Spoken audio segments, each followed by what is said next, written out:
I'll call the meeting to order for today, which is April the 22nd, 2024. We'll start with a land acknowledgement. So the City of Medicine Hat acknowledges that we live and work on treaty territory. The city pays respect to all Indigenous peoples and honors their past, present, and future. We recognize and respect their cultural heritage and relationships to the land. Secondly, we'll move into a moment of prayer or reflection.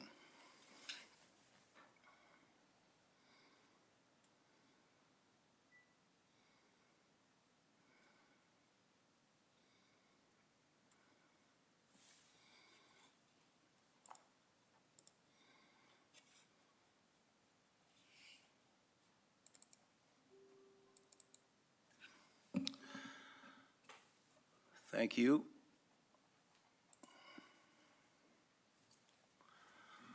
Greetings to everybody that's here tonight, and we're going to try to get this done before the Oilers start losing tonight. So thanks for taking the time on this windy spring to come and join us. A couple things that I wanted to mention. So I'm going to read something that the rules are on the door, but we all have to follow rules. We do down here, and so does the audience. So for those who wish to act disrespectfully or disruptive through their words or actions may be expelled from the meeting. So no applause, no speaking out, no acts of disruptive or disrespectful or intimidating behavior towards one another. So thanks for that. Now, one misconception that I want to clear up. Years ago, long before all of our time, I think, except for maybe Councillor Dumanowski, who's not here, there was a rotation of the deputy mayor and the acting mayor. So it's a calendar rotation that happens every, I think it's 5 or 6 weeks. It goes alphabetically around the room.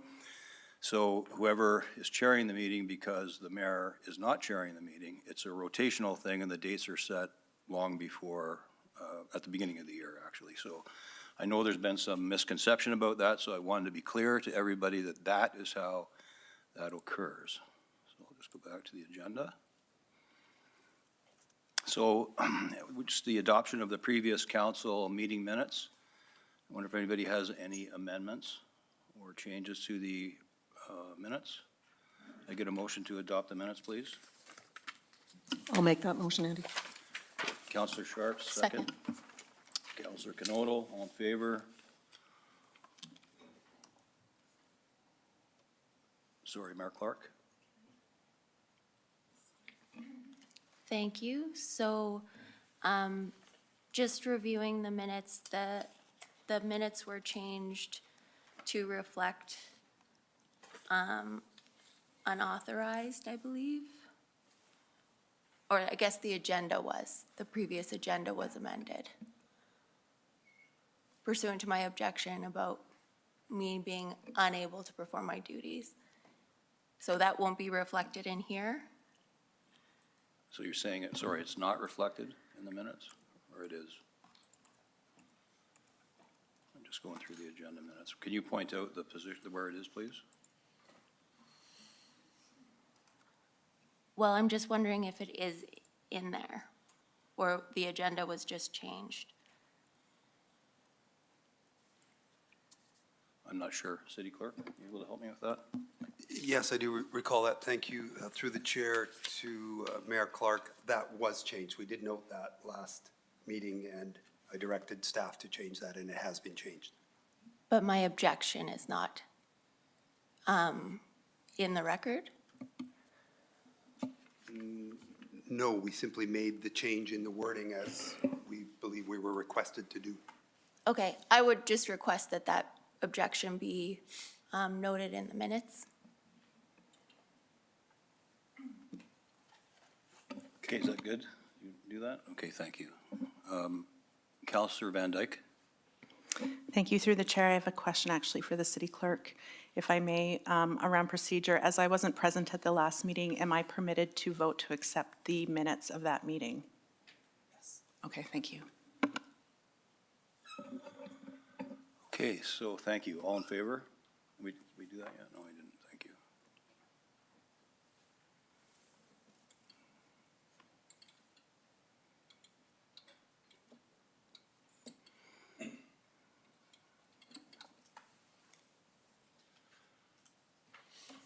And that's unanimous, thank you.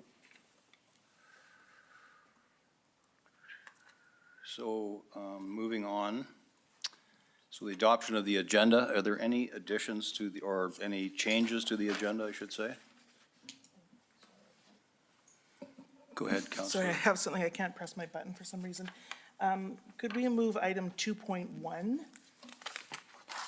up to perhaps right before delegation? We have all just received additional information at 6:21, and I would like to talk about that before we proceed with the item. Which item? 10.1, Oh, I thought you said 2.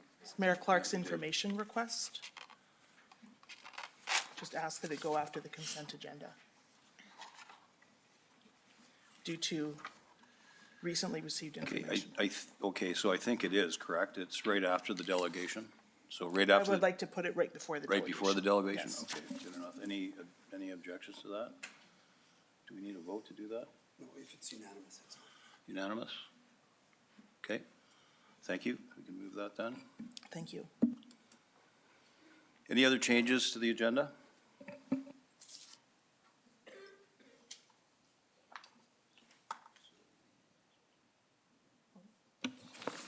Yeah, I I actually, move, oh, sorry. I actually had two things to add to the agenda, if we could.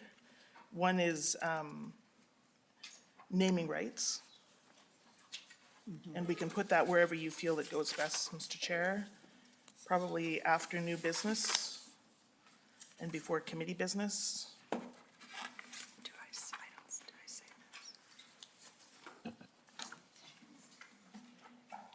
Okay, thank you. What do you need to vote for that? Any objections to adding that to the agenda? Okay, thank you. And I have a second thing I'd like to add, or council to consider adding, which is council statement. Council statement, any objections to that being added? Okay, thank you. So that can be added, can you find the space, City Clerk, where we can add them? 11.4. 11.4. Okay, just write that down. So this one would be 11.3? It's in there. Okay, good. 11.4, okay, good enough. Okay.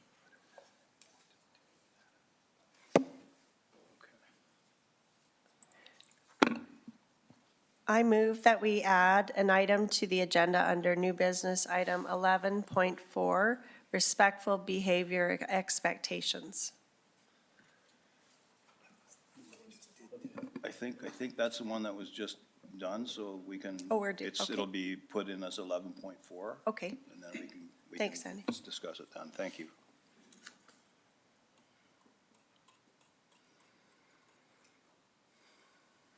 Okay, so we'll move on to the consent agenda, or council announcements, I'm sorry.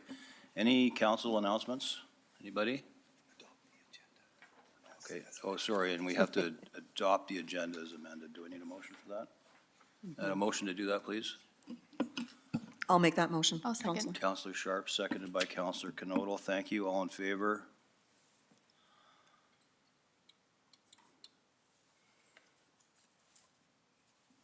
And that's unanimous. Thank you.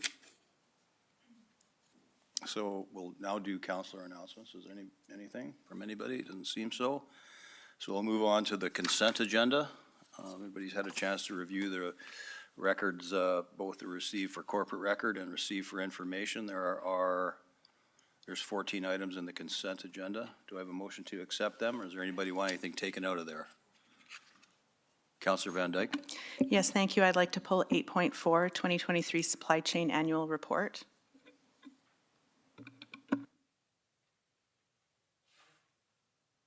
Okay, thank you. And Councillor Robbins? Yes, thank you, and through the chair. I had a number of questions about the audit and the financial statements, but they're not necessary to be answered today. They're questions of curiosity or to make sure I understand what I think I understand. So I don't want to pull any of these items, but I'm just going to ask City Manager if it would be appropriate for our council committee meeting of the whole tomorrow, if I could ask those questions at that time, since we're talking about budget anyway. City Manager? Through the chair, yes, absolutely, tomorrow would be the appropriate time. Okay, thank you very much. Okay, thank you. So we're going to move on to delegations. The first one is 9.1, Medicine Police Service, 2024 Downtown Strategy, sponsor a city manager, and I think, oh, I'm sorry. Oh, did I miss you, Mayor Clark? Oh.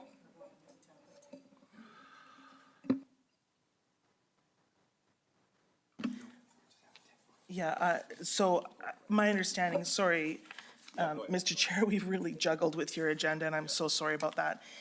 So we had 10.1 originally to appear after this delegation.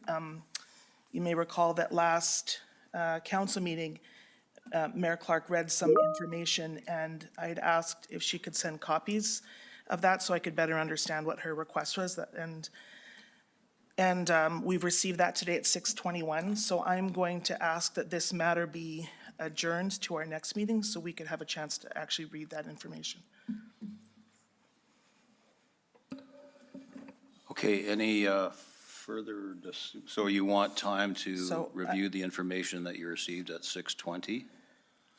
That we all did, apparently, so. Yes. I haven't had a chance. It's to even about see it. 5 pages of material, single space, so containing some of, I think, what Mayor Clark might have read and some additional material as well, based on my review of the meeting.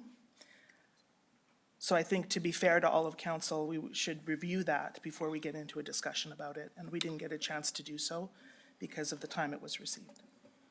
So I'm making a motion to adjourn 2.1 to the next council meeting. I will second that. Second. So that actually would be the unfinished business, 10.1? Okay, thank you. So we have, do we have any further discussion in relation to that? Anybody? Okay, so we'll vote on the motion.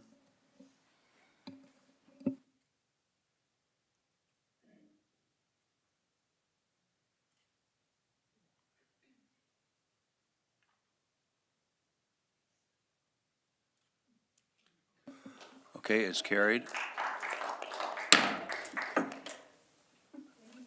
The rules are posted on the door when you came in. I read them off. I want this to be respectful. So please, the next time that there is applause or any of the stuff that we've talked about are broken, we are going to recess, and we're going to be asking people to leave. So we had I guess 2 weeks ago, it was pretty much everybody clapped when they wanted to and shouted when they wanted to, and it disrupts us from trying to get our business done. It's disrespectful, and we ask that you don't do that, and if you do that, we're going to recess until things have calmed down. Thank you.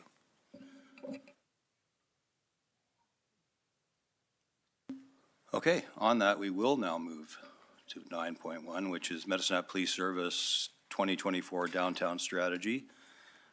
City Manager, you're the sponsor. I think also Councillor Hirsch wanted to introduce. So thanks, Mr. Chair. Oh, go ahead. I don't really have much to say, so I'll turn it over to Councillor Hirsch.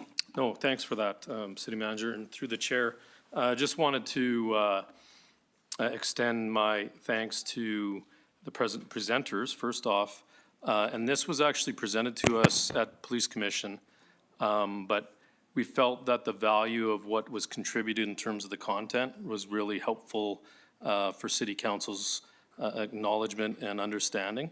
And just in the fact that some really good work's being done, and I think it's good to highlight. This is a nice platform for the citizens to understand some of the good work that's going on. So with that. Thank you. Chief Murphy, looking forward to your presentation. Thank you. Good evening, Your Worship and Your Worship and members of council, pardon me. Thanks for the opportunity to make this presentation about the downtown strategy for this year. I just want to make a couple of things clear before we get going. First, I'll do some introductions. I'll be presented by Inspector Brent Secondiak. We're also joined by Sergeant Brian Bourne from our Downtown Patrol Unit, and as well as Acting Staff Sergeant Acting Inspector Jason Graying, who's in the gallery. One thing I wanted to make clear is that this is a partnership, this program. We're the only ones here presenting it, but it's a partnership between many of your city departments and many external agencies as well, so we're quite proud of that. This work has been going on separately for quite some time, and it's just now we're doing it as a team to be far more efficient. There's no more funding involved. This is work we're already conducting. We're just doing it as a team for efficiency and to get the work done a little faster. The idea behind this is to get real help in a timely manner to the unhoused and those suffering from mental health and addiction. About 70% of any police agency in the province, any of their calls, if you look back into the root cause, goes back to mental health and addiction as the root cause. So we're looking to solve some of those issues as a team right up front without going to the criminal side of the house if we can avoid that. The citizen survey that we did in the fall told us a number of things about our city. One was that our citizens had some concerns, increasing concerns about what's going on in our downtown and in neighboring neighborhoods. And that's what led us to try something different this year. I'll turn it over to Inspector Secondiak to start off, and be happy to answer questions at the end. Thank you.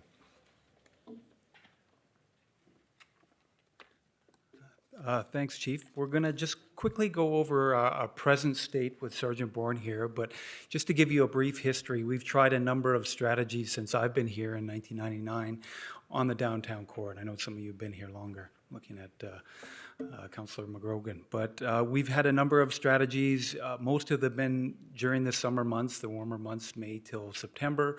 We've had members on foot patrol in the past. We've had members on bikes. We've had 2 members. We've had 4 members to varying degrees of success. So we're hoping the plan that you'll hear tonight after our current unit with the downtown patrol unit, you'll hear some of our ideas for the future.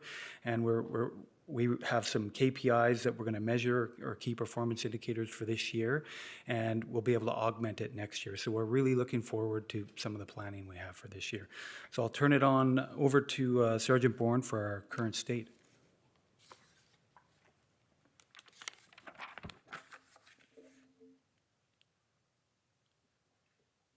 All right, good evening. Thank you for having me, Your Worship. So I'm Sergeant Brian Bourne. I've been a member of the Massachusetts Police Service for just over 20 years, and I've been with the Downtown Patrol Unit since its inception in October of 2020.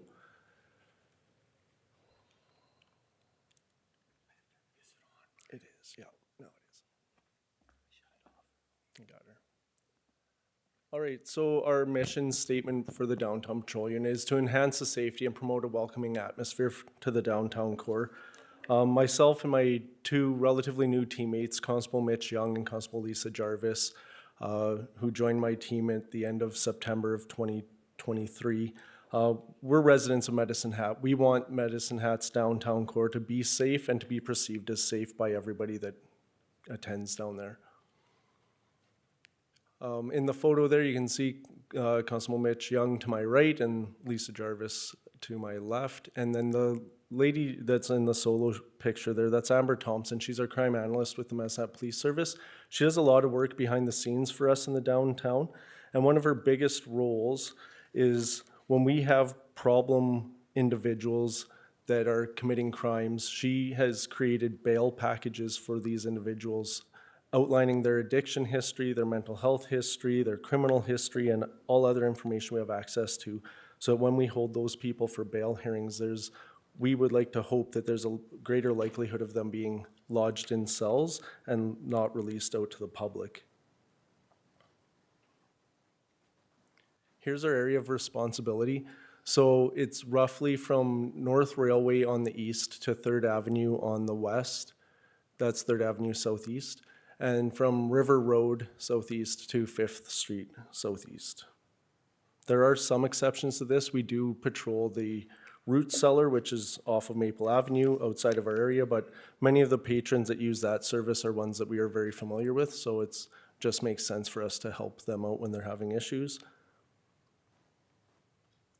Our mandate, of course, we're responsible for the operational policing needs of the downtown core, so if anybody requires a police officer or police presence, that's the 3 of us that are going to be attending when we're working. Community engagement, we want to be a part of all community-minded stuff that's going on in the downtown core. This includes Midnight Madness, the End of Summer Festival. This spring, we're going to be a part of Rise Up, which is happening at the end of May. anything that's going on, we want to be down there. Problem solving. So if businesses are having issues, the three of us are trained in crime prevention through environmental design, or CPTED, and I'll talk about that a little bit later, but we want to help solve problems. Community partnerships. We have very close working relationships with agencies such as Medicine Hat Community Housing, Mental Health and Addictions, the Salvation Army Resource Center, and the Mustard Seed. And lastly, relationships. We've worked hard to build relationships with the business owners downtown, as well as the users that attend to the downtown core, and lastly, the vulnerable population. We know probably 90 to 95% of the vulnerable population by name, and those that have shared with us, we know their backstories and how they ended up down there. We use that to gain respect when we're dealing with them, when they're having off days and we get calls for service. Then we can relate with them and gain some cooperation in dealing with whatever matter we might be dealing with. We explain to all the business owners when they should call the downtown patrol unit and when they shouldn't. Obviously, if it's an emergency, we instruct them to call 911. There's just certain protocols in place that need to be followed. But otherwise, if they need an officer that day but it's not emergent, they can call the non-emergency number like everybody else, but they also have a contact sheet with our working cell phone, with our work cell phone numbers, which they're instructed they can call and text us on to get our response.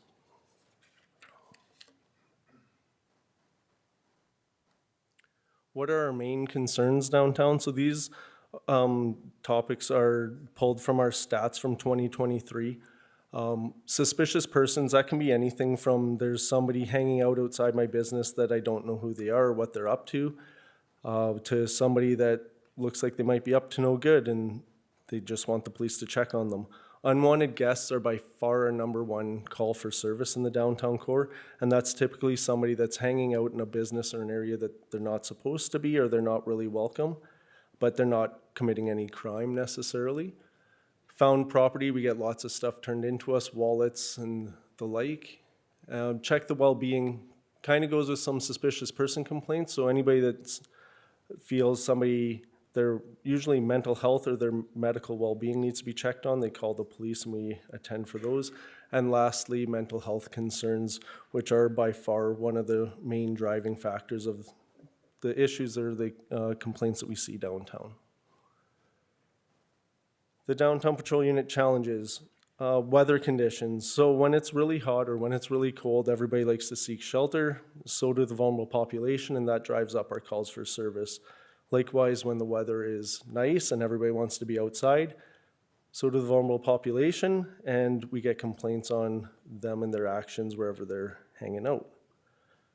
One of the biggest hurdles that I've seen in the last 3.5 years being downtown is one of my frustrations, I guess, is that Medicine Hat has a lot of resources available to our vulnerable population, those suffering from homelessness, drugs, and addiction issues, but their readiness to change is probably the biggest frustration. So somebody suffering from a bad mental health case or scenario, we know that there's help available for them, but if they don't want to go for the help, unless they meet certain criteria, we can't force them.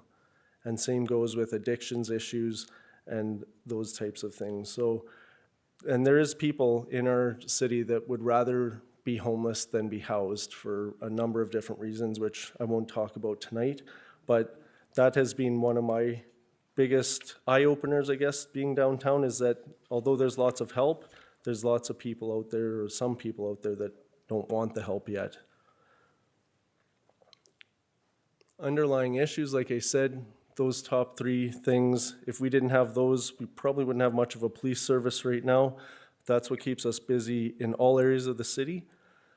These problems are not unique to Medicine Hat. Anybody that's traveled outside of Medicine Hat, whether it's within Alberta or across Canada or internationally, you will see that every community is trying to deal with issues, especially around opioid issues, methamphetamine, fentanyl, addictions, homelessness, and mental health. So I had talked earlier about CPTED, or crime prevention through environmental design.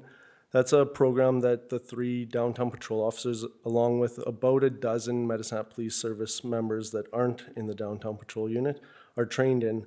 And what it is the police service can come to your business or your property, have a look at it, discuss with you what your issues are, and then come up with solutions.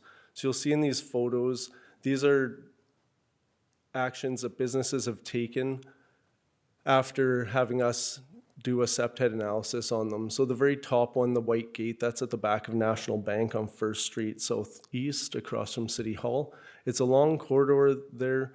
Prior to this gate, they had people hanging out in there, sleeping overnight. They'd come to work, there'd be garbage, people sleeping there still. And we suggest if they enclosed it, that would alleviate some of their issues. They put up this beautiful white, it's about 8-foot high fence.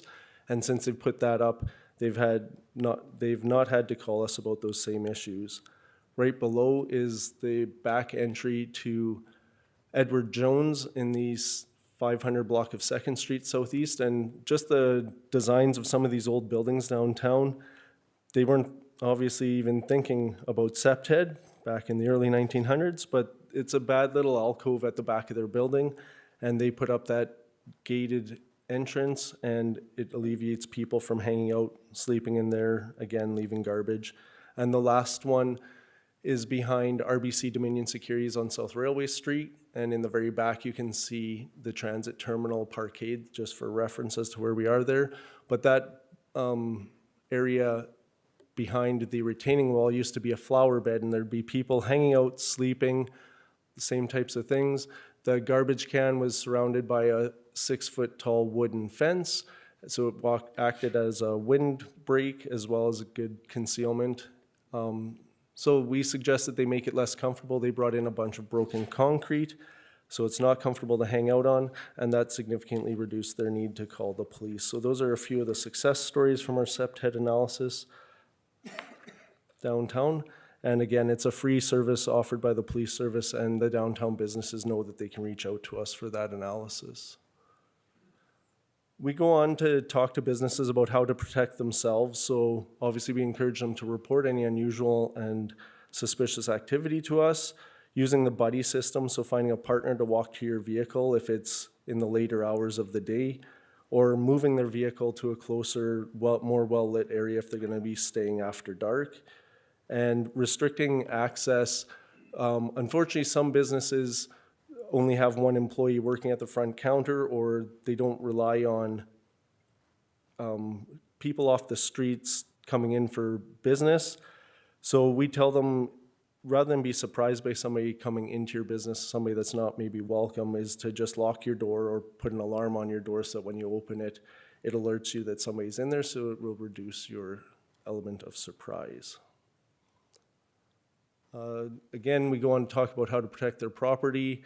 Reporting is important to the police. If we don't know what's going on in your property, it's hard for us to help you. Easy things are adding lighting to dark areas. Again, eliminating enclosure gathering areas, those fences that I mentioned earlier, and shutting off power to exterior plugins will reduce some areas where people will like to gather.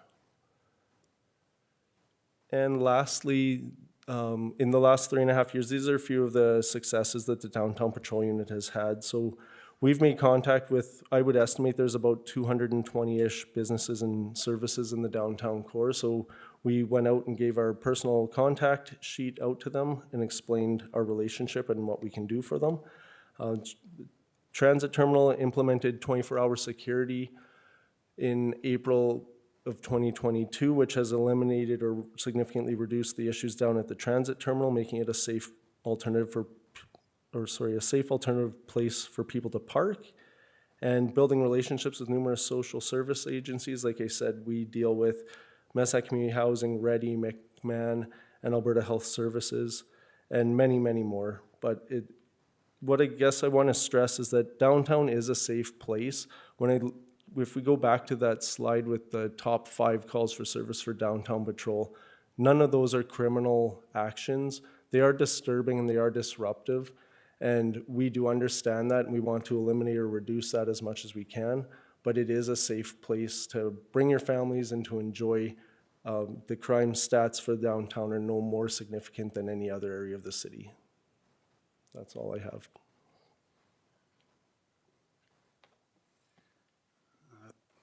Thanks, Brian. I'm just going to go over the actual crime or plan, strategic plan for this year. So our goal is the same as everyone here. It's to increase the feeling of safety in the downtown core. So this plan, we looked at our past practices, what we've done over the past 20, 25 years. As I said earlier, we have KPIs or key performance indicators on what we're doing. Every step of the plan you'll see here. And we did an environmental scan of all agencies across, not all, but several across North America to see what they're doing and see what the best practice is. So our goal, again, is to have the fear of crime reduced, and that's probably the number one issue in the downtown core. So if you look at our public survey from last year, you'll see, as Sergeant Bourne said, the actual crime data downtown is not higher than anywhere else. In fact, if you look at areas like the mall and the hospital, they're always higher than the downtown core. But the fear of crime in the downtown core and in the flats is higher than anywhere else in the city. And that's our job to ensure the public feels comfortable and safe downtown. So it was a 24% increase in people who avoid downtown recently. So it's our job to ensure the public feels safe. When we created this, we talked to different stakeholders. One of the most dramatic things that I saw is when I met the fire chief and the fire service. So in 2023, they went to 60 fire calls in encampment locations around the city. And if you look at the numbers from 2020, they had 17, and it just dramatically increased in 2023. And that's alarming. These are not all downtown. They're typically in areas, wooded areas around downtown along the river.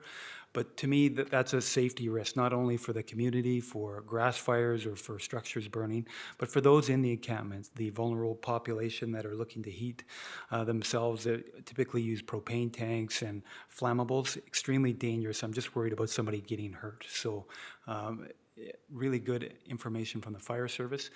And when we met Parks and Recreation, their budget has gone up to clean up some of the encampments that are there for weeks or months.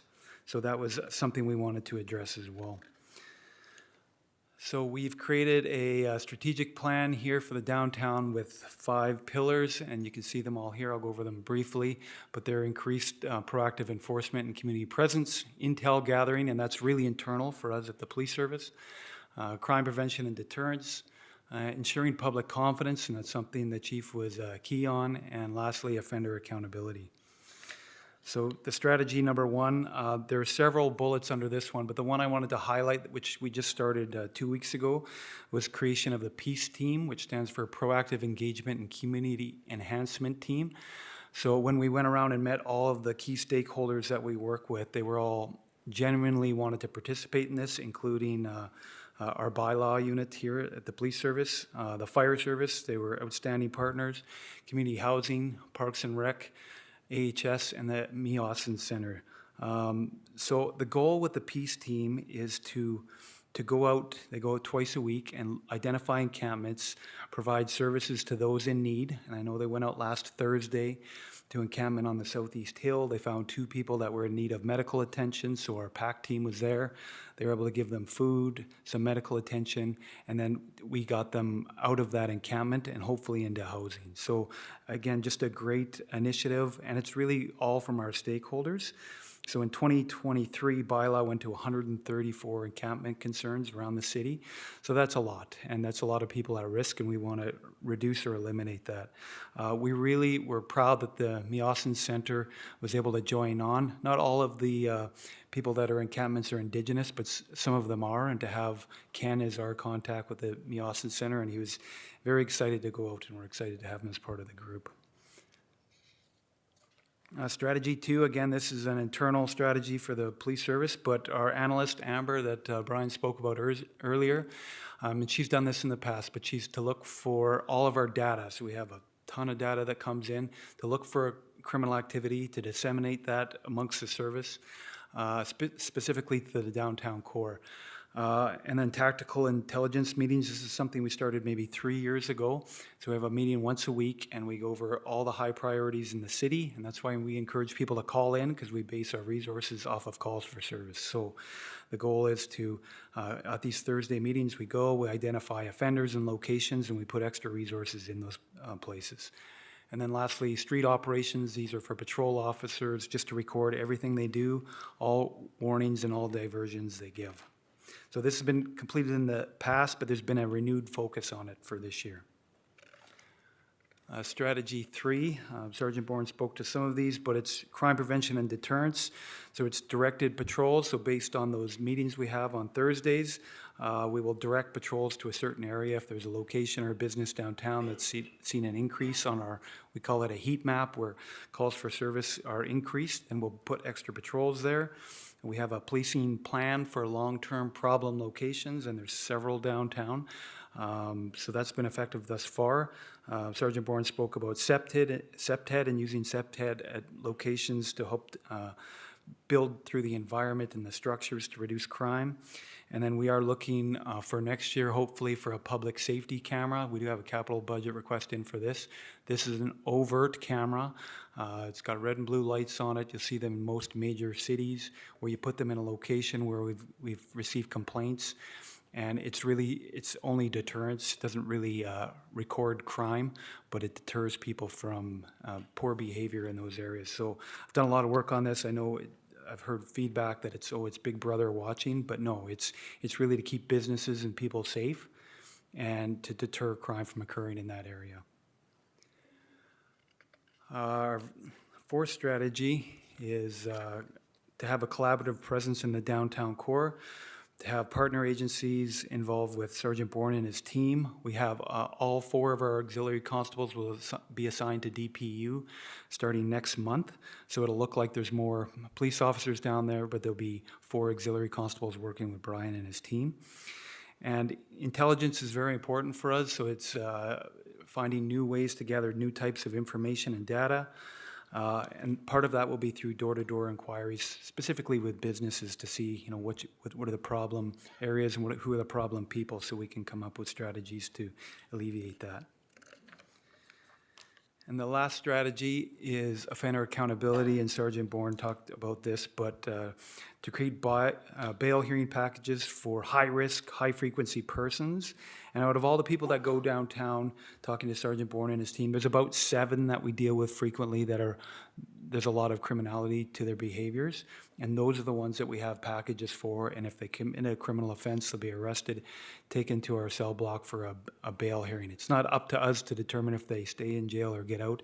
It's at the discretion of the Crown and the judge or the justice online. So, and our goal, again, is to reduce recidivism so they're not out doing the same crimes day after day. And those are the highlights for our strategy for 2024, and we'd be happy to answer any questions you may have. Councillor Van Dyke, it looks like you have the first question. Thank you, and through the chair. So anyone who's watched Police Commission meetings during the 2 years that I was on that has probably heard me ask this question many times. But I was wondering if you could expand a little bit on the encampment policy. I'm sure many people have seen the disturbing videos in other communities of encampments being taken down, sometimes in extreme weather, and people living in them losing the few possessions that they have. And I'm just wondering if you could talk a little bit about how the encampment strategy works here and your collaborations with agencies to make sure that people are being treated with dignity and getting the resources, access to the resources they need. Thank you. Yes, and that's why we created such a robust team, and it's very diverse with housing, so they can get immediate access to housing if they need. And again, it's just been started for 2 weeks now, but having AHS there is amazing, because the scenario from last Thursday, there was one person that was injured, and they were able to get medical services right there, and food and water. which was outstanding. So no, we will not be pulling up a garbage truck and throwing their stuff away right away, but there is still some enforcement. So they'll be given a notice that you have to vacate within a reasonable amount of time, and if they don't, their items could be removed. What I've found is that there's a lot of garbage and refuse around those areas, and we want to make sure it's safe for everybody, not only the people there, like we don't need human waste and garbage and that other type of things in the area, but it's about treating them with respect, but at the same time ensuring that they comply with the bylaws. Thank you. City Manager Mitchell. Thank you through the chair. I just wanted to say thank you to Chief Murphy and the team. They're very modest about their collaboration efforts, and I know that unlike other municipalities in southern Alberta, they're very open and receptive to even provincial entities, and we're very fortunate to have you here doing this work, so thank you very much for your presentation. Thank you. Councillor Knodel. Thank you, Chair McGrogan. So through the chair to your team.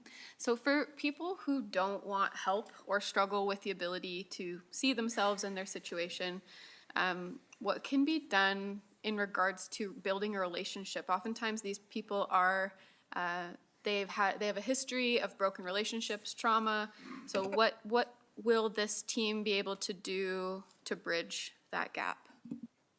So my team uses the rapport that we build over time to gain some respect from them.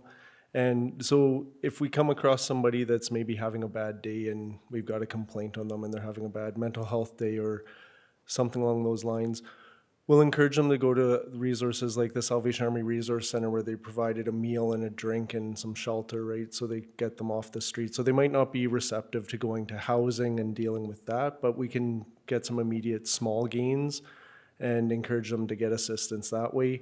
And then our hope is that when they do finally reach the rock bottom, if they don't know how to get to resources, that they will reach out to myself or my team through the rapport that we've built, and then we can help connect them with whoever they might need.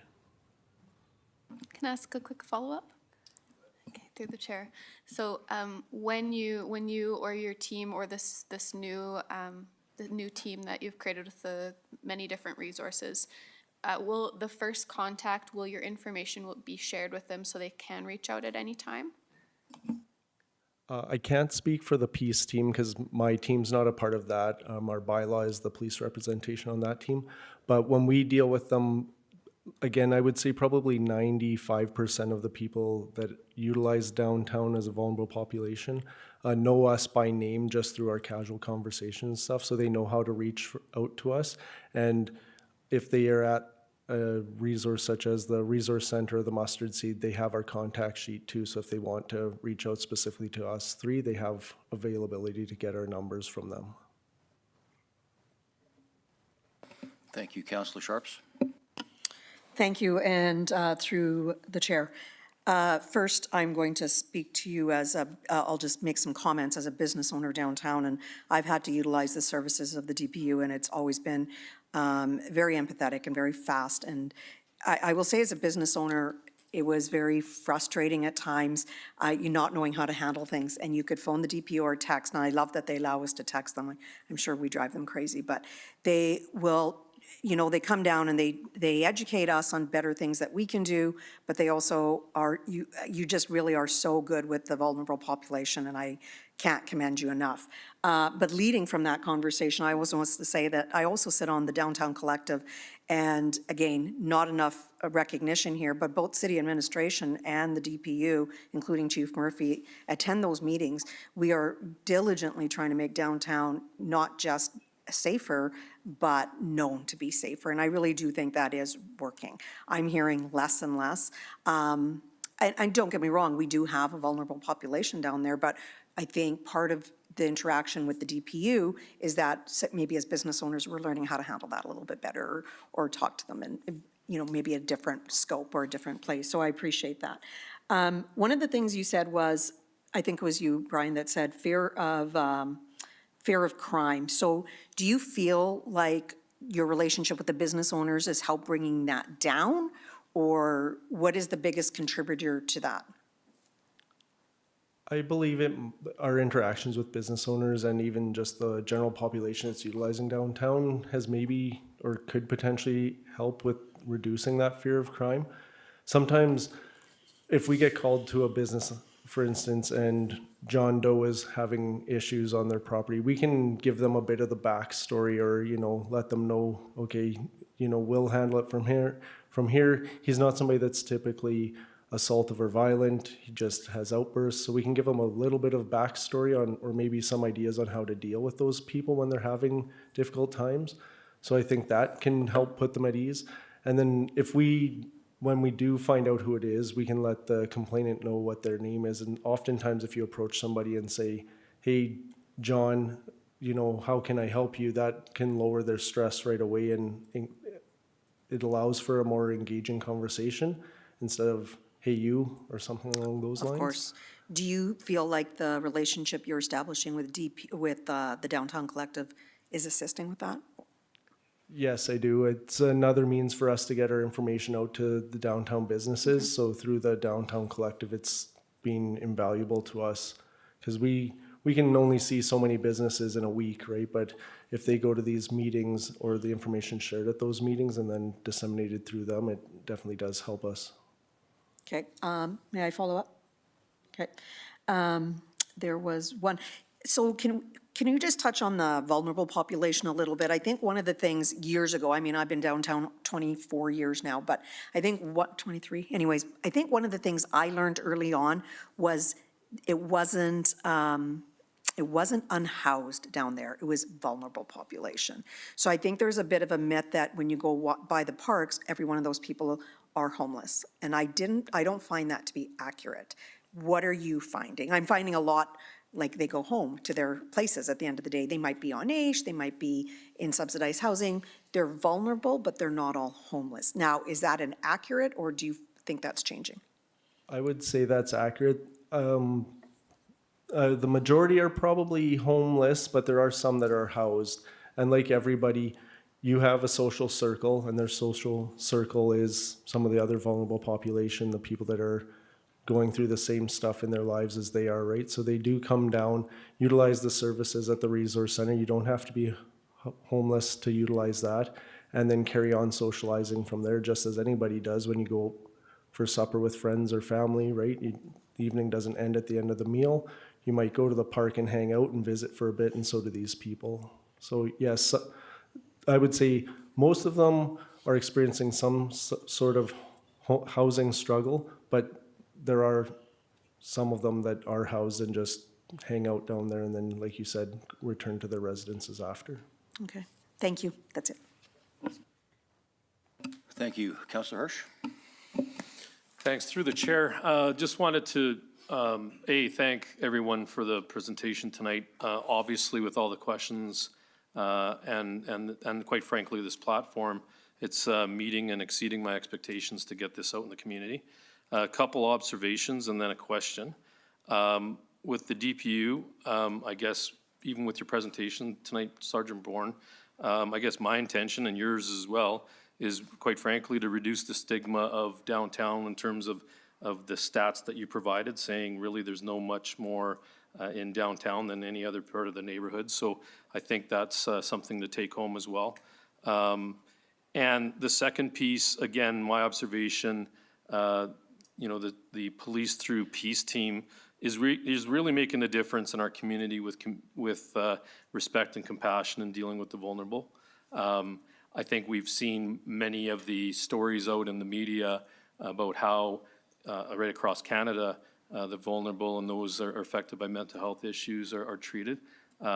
Quite frankly, I applaud the efforts, and again, I go back to the city manager's comment that you guys are way too humble, but good for you. Appreciate that. The partnerships you guys create, quite frankly, is making a real difference. So again, I'm happy that this platform was used for that. I did ask this question during Police Commission, and I will ask it again. Your comment, Sergeant Bourne, that you've known, you do know 90 to 95% of the vulnerable in the community in terms of the DPU downtown. There is a perception, and it's a begging question, I know. There's a perception in our community that people or vulnerable people get dropped off in our community, maybe new to the community. Can you shed some light on that and maybe help us understand if that is a myth or in fact that's fact? So maybe you can speak to that if you don't mind. So my team has not seen evidence of large numbers of people being dropped off downtown. And our resource centers would notice too, and they would be telling us that too. There is an increase. I would say when I first started in the downtown patrol in late 2020, there was probably about 45-ish people that we kind of dealt with on a regular basis. And I'd say this year we're probably around closer to 60-ish. So it has increased. That isn't all people new to our community though. There are some people that we're dealing with that have been longtime residents of Medicine Hat. They've just had housing and now for whatever reason they've experienced homelessness or whatever the case may be that's bringing them downtown to access the resources down there. And of course, there are some that are new to Medicine Hat, absolutely. So every year I would say we kind of gain 5 or so that, you know, we're along the Trans-Canada Highway. People are traveling across Canada. They end up in Medicine Hat on a stop for whatever reason, decide to stay here. They become new residents and we often deal with them then, but it's not by dozens for sure, I can tell you that, and we have not seen evidence of that. Thanks very much. Councillor Robbins? Yes, thank you, and through the chair, thank you, all of you, for presenting today. I had a question about the strategy, so I'm not sure if that's for you, Inspector Secondiak, but what is different about the strategy from 2023 to this summer, and what's the biggest thing you hope you gain from the new strategy? Thank you. There's several changes, including the creation of the peace team. Our intel component's different. A lot of it's internal. I think the goal was to have more officers visible, and we don't have more police officers, but using the auxiliary constables, which we've done in the past. But I think it's putting all together in one document and having those KPIs or those performance indicators, and we'll review them in the fall and determine if they work. I think that's the effective strategy because we've never done that before. And if something's not working or it's too much work and it's moot to do it, then we'll reevaluate and try something else. So I think just like anything, it's having the plan in place. I have all the performance metrics. I look at them every week, and if something's not working, we'll stop doing it and try something else. So I think that's the main benefit of this plan. Thank you very much. He's very experienced answering my questions, so. Not the first time.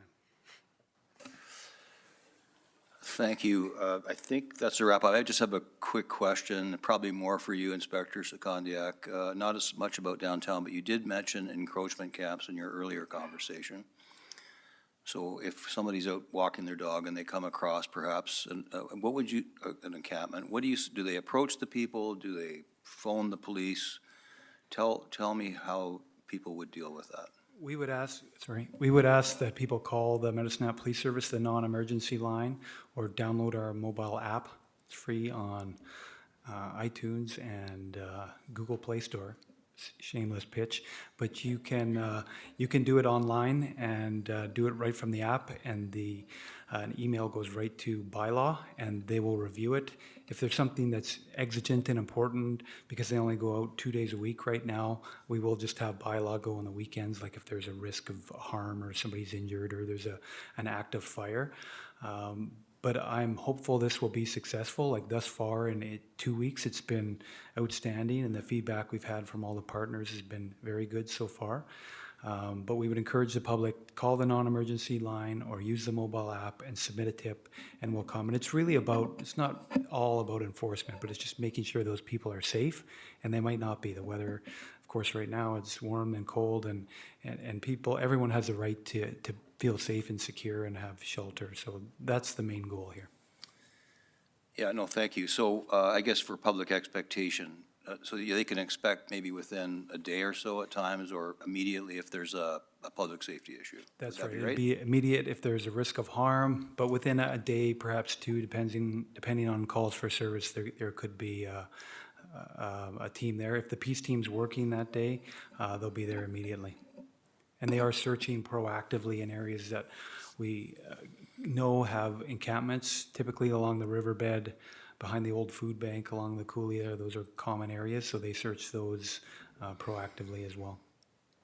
Okay, thank you. And just a comment or two. First, thanks for the presentation. It was very good, as I expected it would be. What I think is so interesting to see is how much it's evolved and strategically and also operationally since 2020 in its inception. So thank you for that. Everything just evolves, including the chief's better looking than the old one. So things keep evolving. So that's glad. Thanks very much for your presentation.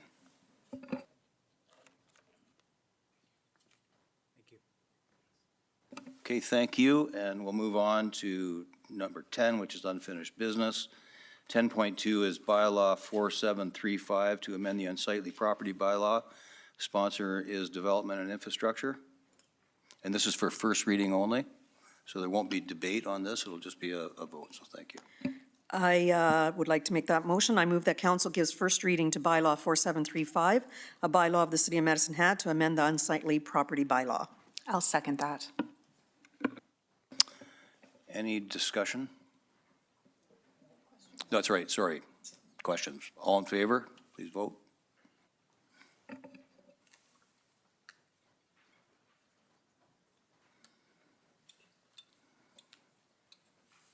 Mine didn't reset, so that I did not vote no for this. So it's a yes, Mayor Clark? Yes. Thank you. So I think we'll deal with, I think we put the supply chain that Councillor Van Dyke wanted to pull out of the consent agenda as 10.3. So it's supply chain discussion. Councillor Van Dyke. Yes, thank you, and through the chair. I was just wondering, after having reviewed that report, the annual report, I was wondering if the city has considered incorporating a social procurement program into the policies and procedures. Cities of Edmonton, Calgary, the municipality of Wood Buffalo, and I believe the city of Grand Prairie have done that already.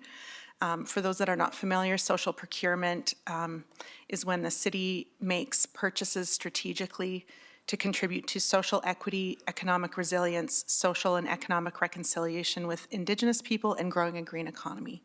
And I see this happening not just within our own province, but in cities across Canada, and I'm just wondering if that's a consideration for the future.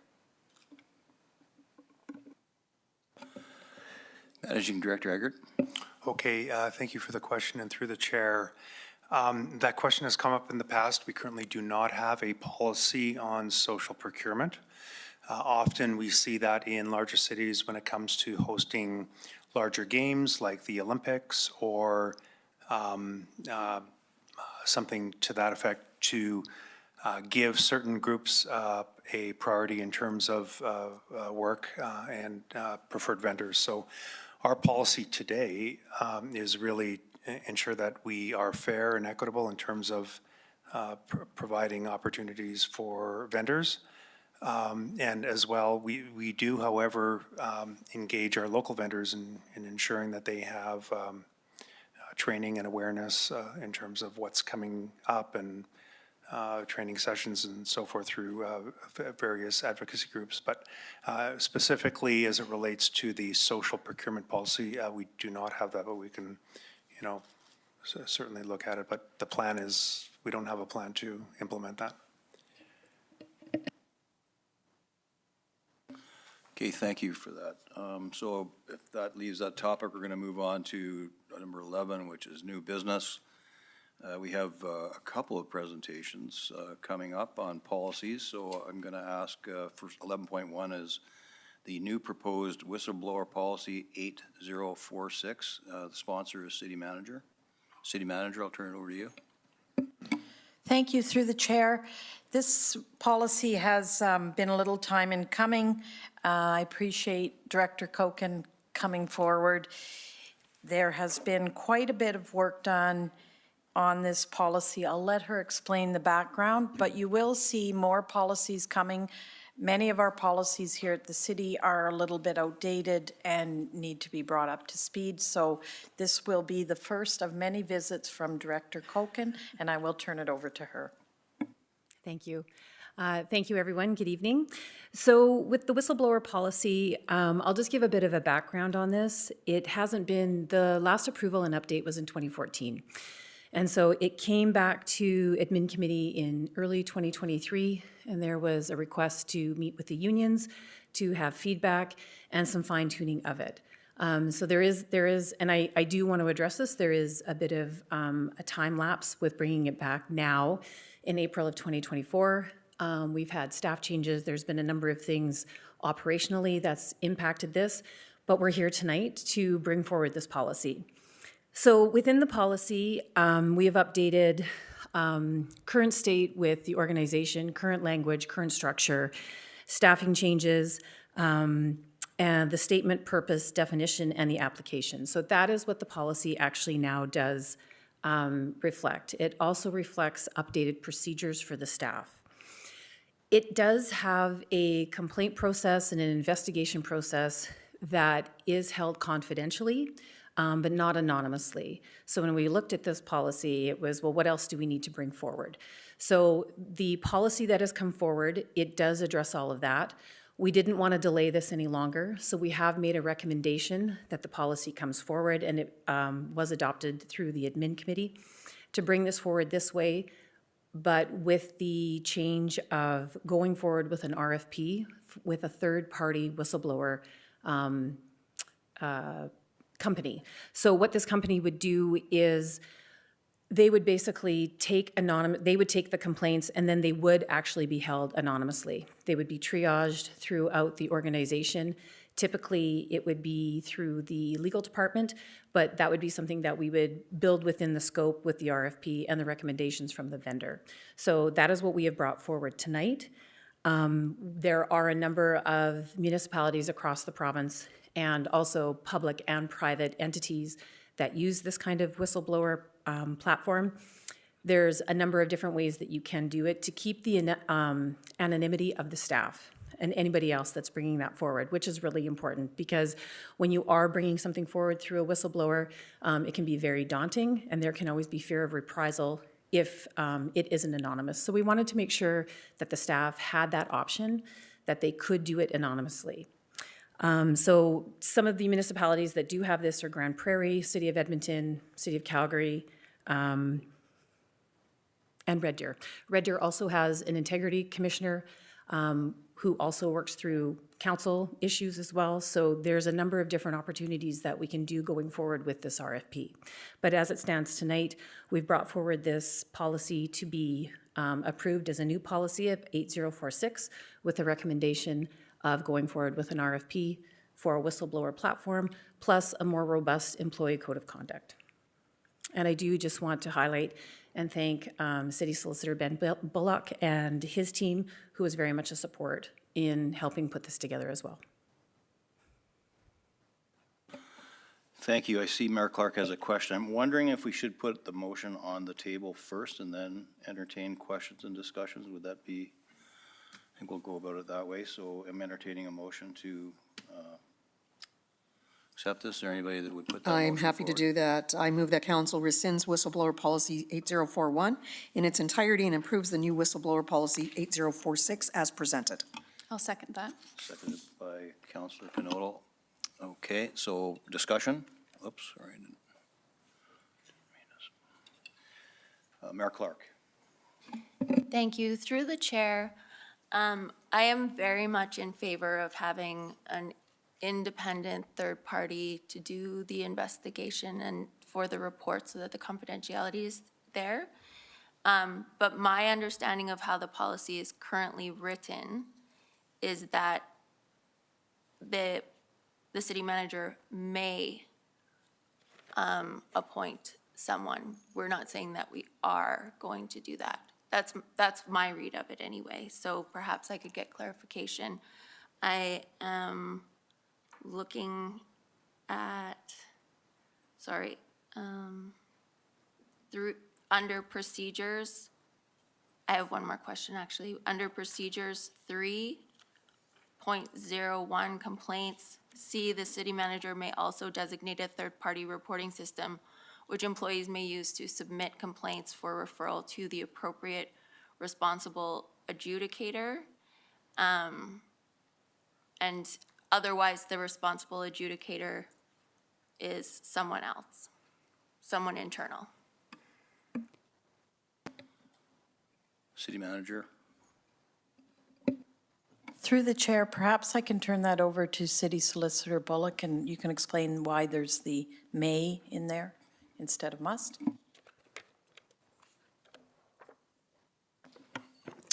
Well, I think I might turn this over to Leah Haney. She's the solicitor for my team that worked on this, and she's available online. But you're correct, Mayor Clark, it does say may designate a third-party reporting system.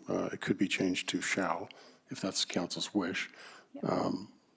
I'll ask Leah if she has any thoughts on that. Thank you. The reason that I had included the word may here was just to ensure that the policy would be functional in the meantime. However, I do agree it could be changed to must if that is the will of council.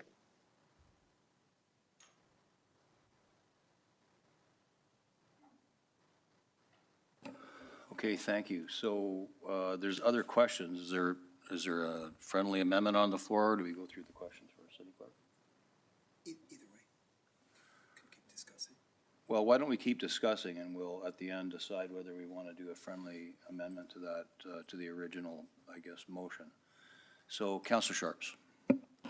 Thank you, and through the chair, I actually, that was one of my questions as well. Is there a logical, like, what logic was used to put you right in the middle of this? Like, I kind of fear, I like third party, I completely agree with Mark Clark, it needs to be, in my mind, I should be able to pick up that phone, go to a third party. Now, when I've done this before, which is 100 years ago, that third party would contact me as the HR person to make sure that that person was protected and there was no fear of reprisal, because that's the role. I don't know how much that's changed, but I guess my only fear with this is that every time I read it, I see you right smack in the middle of the firing and HR, and I just feel like that role really has to be where we're protecting the employee, not in the middle of the firing squad. So I would prefer a third party.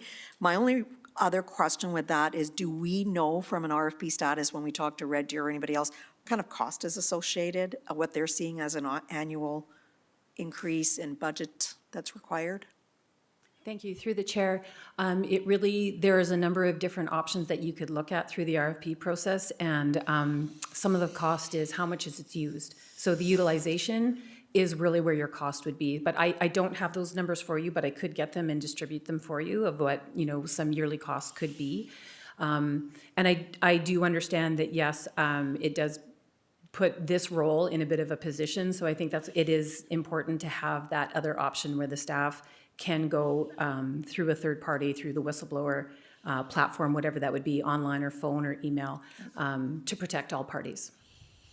Well, yeah, and I think my big concern is if in the event an employee did, or a manager did, or anybody did, and then all of a sudden you needed to step in to make sure there was no reprisals, and if you were the person that made the complaint too, it really puts you in a tenuous situation of where's the bias or where's the non-bias approach. So I guess I would like to see what that looks like. Sure. And then I guess I would also like to understand, and maybe City Solicitor Bullock can also help me with this, how do we mitigate anything that's vexatious or frivolous?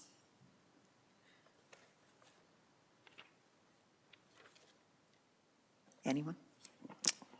Through the chair, once again, I'm going to delegate this to City Solicitor Haney, who worked on this project. She's with us online. Right, thank you. Yes, thank you. Reviewing the definition of misconduct in the policy, I believe that knowingly giving false information or making a false complaint would also be misconduct under this policy, if I'm correct. May I follow up, Chair? So just to be clear, so if an employee calls in something and they're mistaken, we're not going to reprise them. But if it's done vexatiously, then we will. Because I want to be careful that they don't feel they can't report because they might be wrong, right? Because the whole point of whistleblowers, you don't have to know. You have to feel like there might be something wrong. That's right. Yes, okay, just want to make sure. Thank you. City Manager. Through the chair, I just would ask Director Koken to just explain the importance of if and when the policy gets passed, how that's going to be rolled out, because I think Councillor Sharp's question is, very important. The staff needs to know. So just what kind of training will happen if and when this policy gets passed? Sure. So through the chair, what the plan that we have a change management plan. We do have somebody within the People Services Department that is ProSci certified in change management. So a change management plan would be put together that this would be trained throughout the entire organization, every single employee. It would be through ComplyWorks. It would also be through in-person, online. So we would have different platforms of training that all the staff could take advantage of, because not everybody works in this building, 8 to 4:30. So we would want to make sure that that would go through all the different platforms.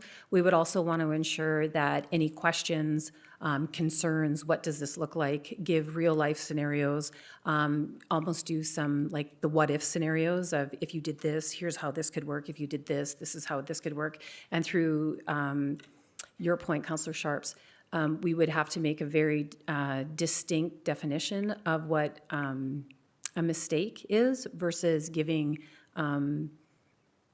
information that is not true. Yeah. You're welcome. Okay, Councillor Van Dyke. Thank you, and through the chair. So I just, a couple questions and comments. So I just want to confirm that the unions were consulted as requested from the previous direction from council. Yes, they were. Okay, thank you. And then, so similar to some of the comments raised already, the discussion of third-party whistleblower, and I guess my question would be like, if we pass this tonight, how do we ensure that that would happen? Because I think that given the size and complexity of our organization, it's not unrealistic to consider that that third-party role could also be filled by an external integrity commissioner in that same kind of work with the code of conduct complaints, and that the cost of that could partially be borne by our business units, just given that we are different than many other municipalities. As it sits now with any internal responses and dealings, I wouldn't support this policy. I would want to see it go to an external third party, not only the reporting, but also the dealing with it as well. I'm just processing now what the question is. So we could look at the third party as you're just saying as a standalone. I think what the issue would be, we would still need to have some sort of a backup policy in the interim until a third party whistleblower could be, we would go through the RFP process, we would bring them on board. If it wasn't aligned with an integrity commissioner and the timing of that. So if there was something on an interim basis for the policy to ensure that there is still some line of protection for the staff if they wanted to come forward, until that would be brought forward through an RFP process. If I may. Go ahead. Yeah, so yes, I understand the need for an interim because it takes a long time to have an RFP go out, and I understand how that process works. I guess just if I were to vote in support of this tonight, how could I be sure that that process rolls out? Because once I've given my approval, it turns over into an operational matter, and I don't necessarily know what happens to it after that. So I guess I'm just wondering, like, process-wise, is there a commitment made from administration then that that's how it works? And okay. Yeah. Oh, sorry, Ann, I thought you were. Through the chair, what we would do is we would actually then, I would, from an operational perspective, engage with procurement, and we could flesh out a timeline that we could make available to all of council and to the rest of administration, that we could be held to account on these were the benchmarks and this is the timeline that we are going to commit to. There are in some situations where we can, I wouldn't want to, that we can't fast forward things, but we could prioritize differently to ensure that this sort of RFP would be maybe expedited a bit quicker. You're welcome. Thank you. Mayor Clark, I think I'm going to put you at the bottom if that's okay, because you've already had one go, and you might want to wrap this up with your original thoughts. So if I could go to Councillor Robbins, please.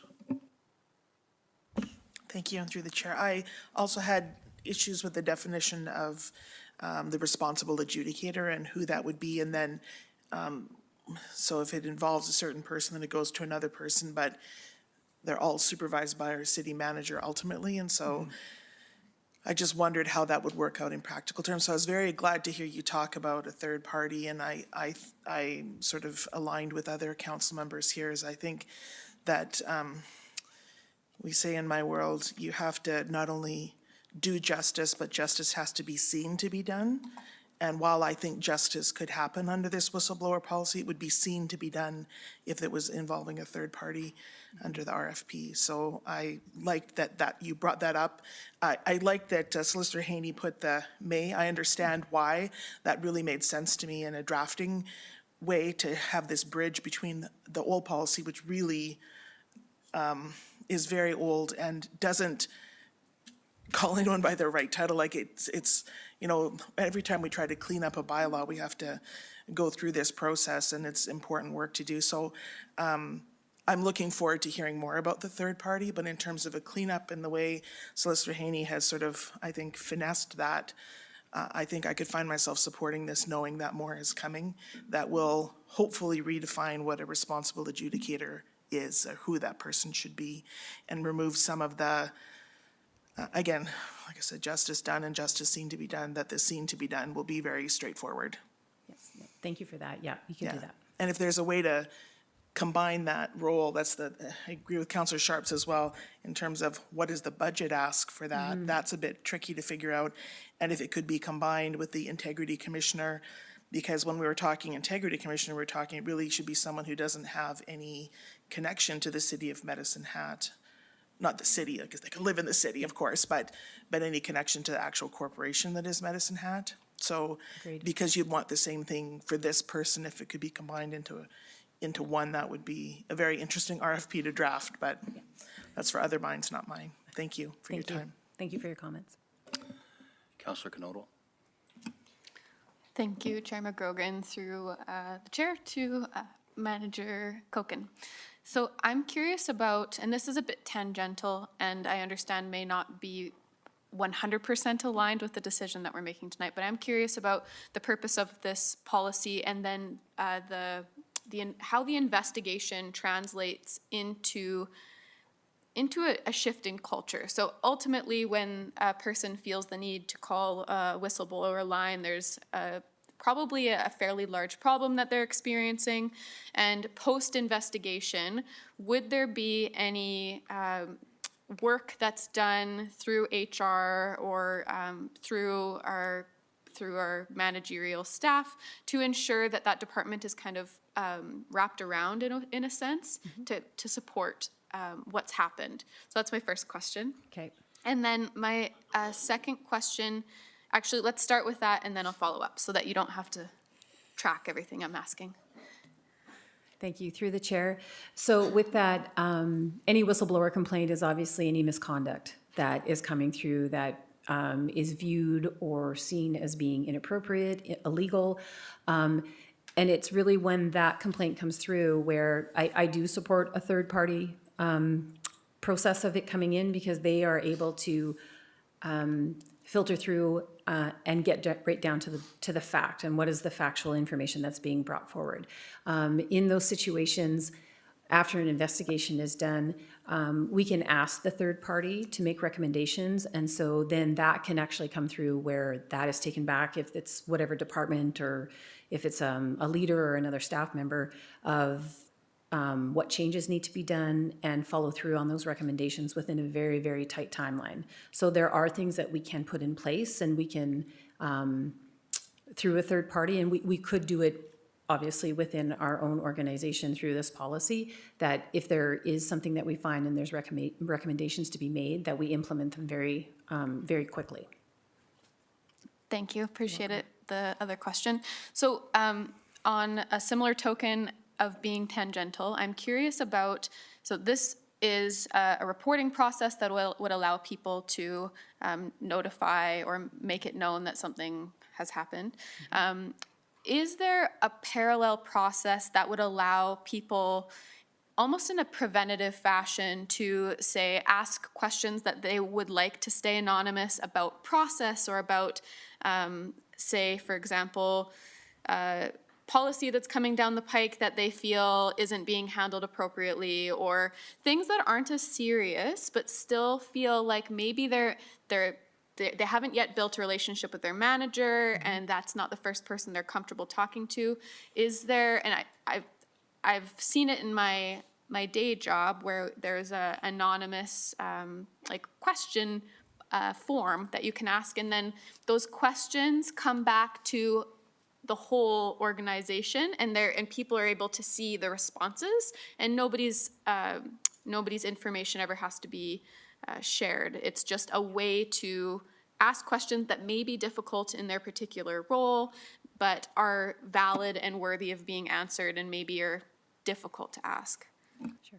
Thank you. Through the chair, I think there is an opportunity to build a communication tool that would have something anonymous working with the communications team, where people could put, almost like, for lack of a better term, a communications mailbox, where people can ask the questions and they don't have to be disclosed, and we can keep their anonymity intact, where those kind of something that may not have a legal or an illegal factor attached to it, where it's just general information, that we could build something in-house where that could be brought forward to all of the staff through our insight or through the different communication channels that we have in-house.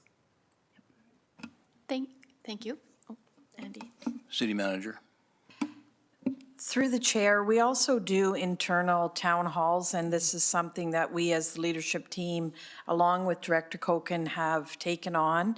When I first arrived here, there was some concern through our staffing survey, so we're making sure that when we do those town halls, you can come in person, you can come virtually, you can submit your questions anonymously. So we do find a lot of those trends are coming up with the different town halls, and we have one scheduled every quarter for the whole organization, and we make sure every quarter there's at least 3, 1 in person and 2 virtual. So there is another option with that. Thank you. Through the chair to City Manager, this is my last question. I'm just curious, are the questions that are asked published so anybody can read them? Yes, they are published internally in case people didn't feel comfortable moving forward, and they can see all the questions and all the responses. Thank you. Councillor Sharps. Sorry, I just had a quick follow-up, and I actually wrote it down, I forgot to follow up. When we were talking, and then Councillor Robbins brought it up too, the responsible adjudicator, investigator, when we're talking about the adjudication, I'm assuming that if an adjudicator came back with some suggestions, there would need to be work done with the unions to make sure. We wouldn't be able to just take an adjudicator's blank statement and say, this is the definition, or this is what the outcome is. They would have to work with the unions, correct? That is correct. Okay. Okay, thank you. Mayor Clark. Thank you. Through the chair. I don't fully understand what the difference between responsible adjudicator and responsible investigator means, except that the responsible investigator can be the third party. Doesn't look like but I think it's also referenced in the adjudicator piece, so I'm not 100% clear on what the difference between those two things are. Additionally, the piece about a third-party reporting system is in the procedures, so I would like that to be moved to the policy piece.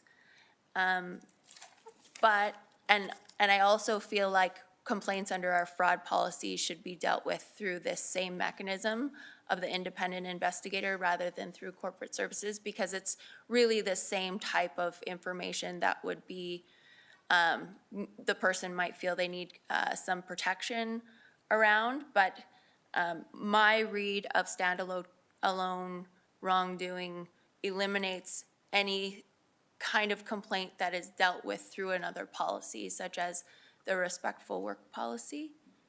So I'm not sure, and I have, my question would be, when are we expecting the information about the integrity commissioner back from our discussion about the code of conduct bylaw?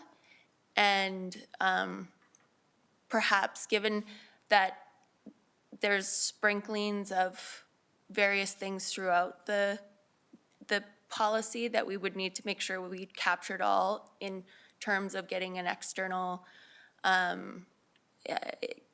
integrity commissioner or a third-party whistleblower firm. I'm not sure that we can just amend this on the fly with a motion. So I would suggest referring it back, and I can make a motion to do that, but I will see if anyone else has any thoughts. If I may then, so I guess I can't remember the timeline, because through the code of conduct discussion, we did talk about whistleblower. We sent, I think, legal back to, on a timeline to investigate an integrity commissioner and what that would look like. And these two things seem to be, they're different, but they're hand in hand if we're going to utilize a similar process. And I do think there are a lot of questions in relation. I haven't given you an opportunity yet to answer that first question, so sorry, I'll get back to you. That's okay. A lot of questions about responsible adjudicator, responsible investigator.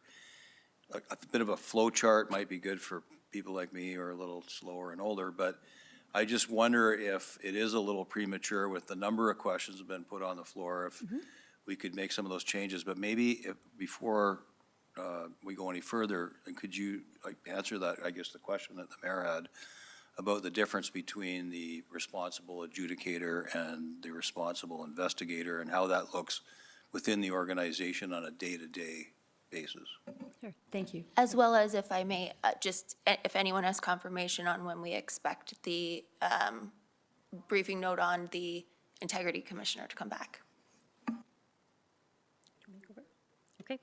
So through the chair, thank you. So the responsible adjudicator is the person that would actually take the complaint. So you have to have that separate, and the responsible investigator is the person that would be investigating. It could be a third party, it could be dealt within the responsibilities of managing directors.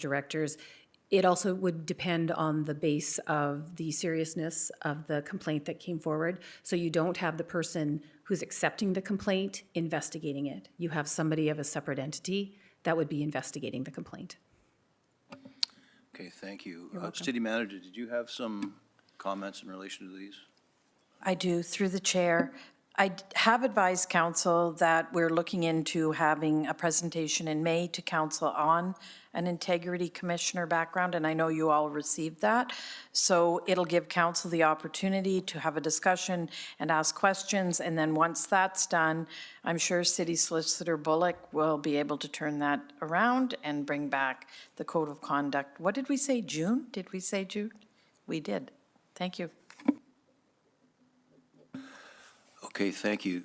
Thanks for that. I guess what I'm going to say is that I agree with the mayor. I would like to see some more work on this around the integrity commissioner. And I'm just wondering if there is an integrity commissioner, we hear what their role is.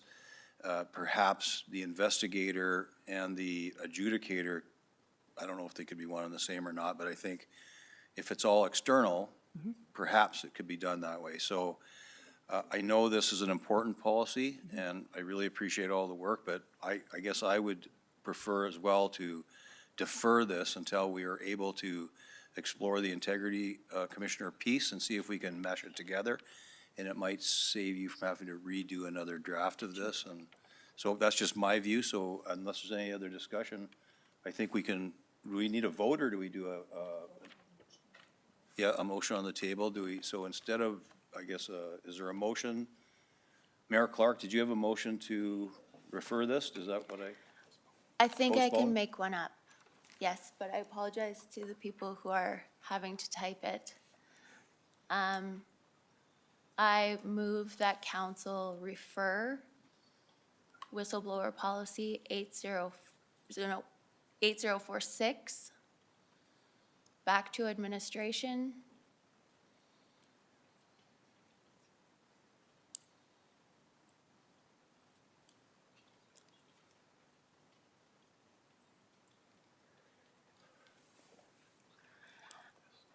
and be amended to reflect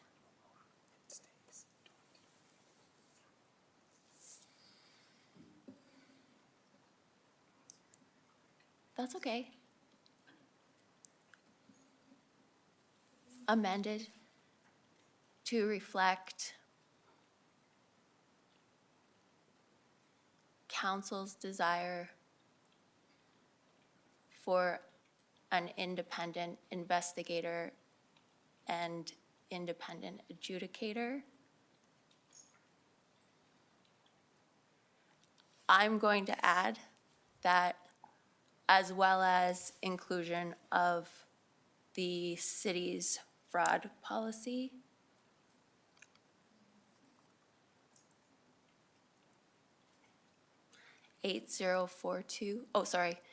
As well as including the city's fraud policy. 8042.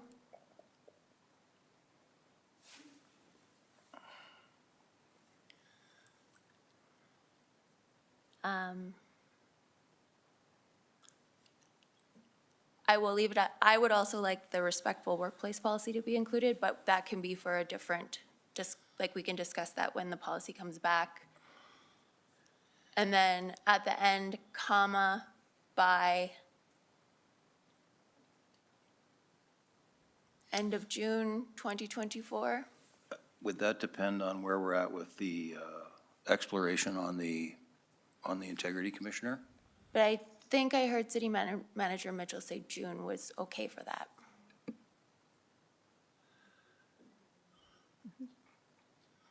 So that's the straw dog of your motion. Should we change council's desire to council's will? I'm just wondering if, I don't have much desire anymore, but I have will.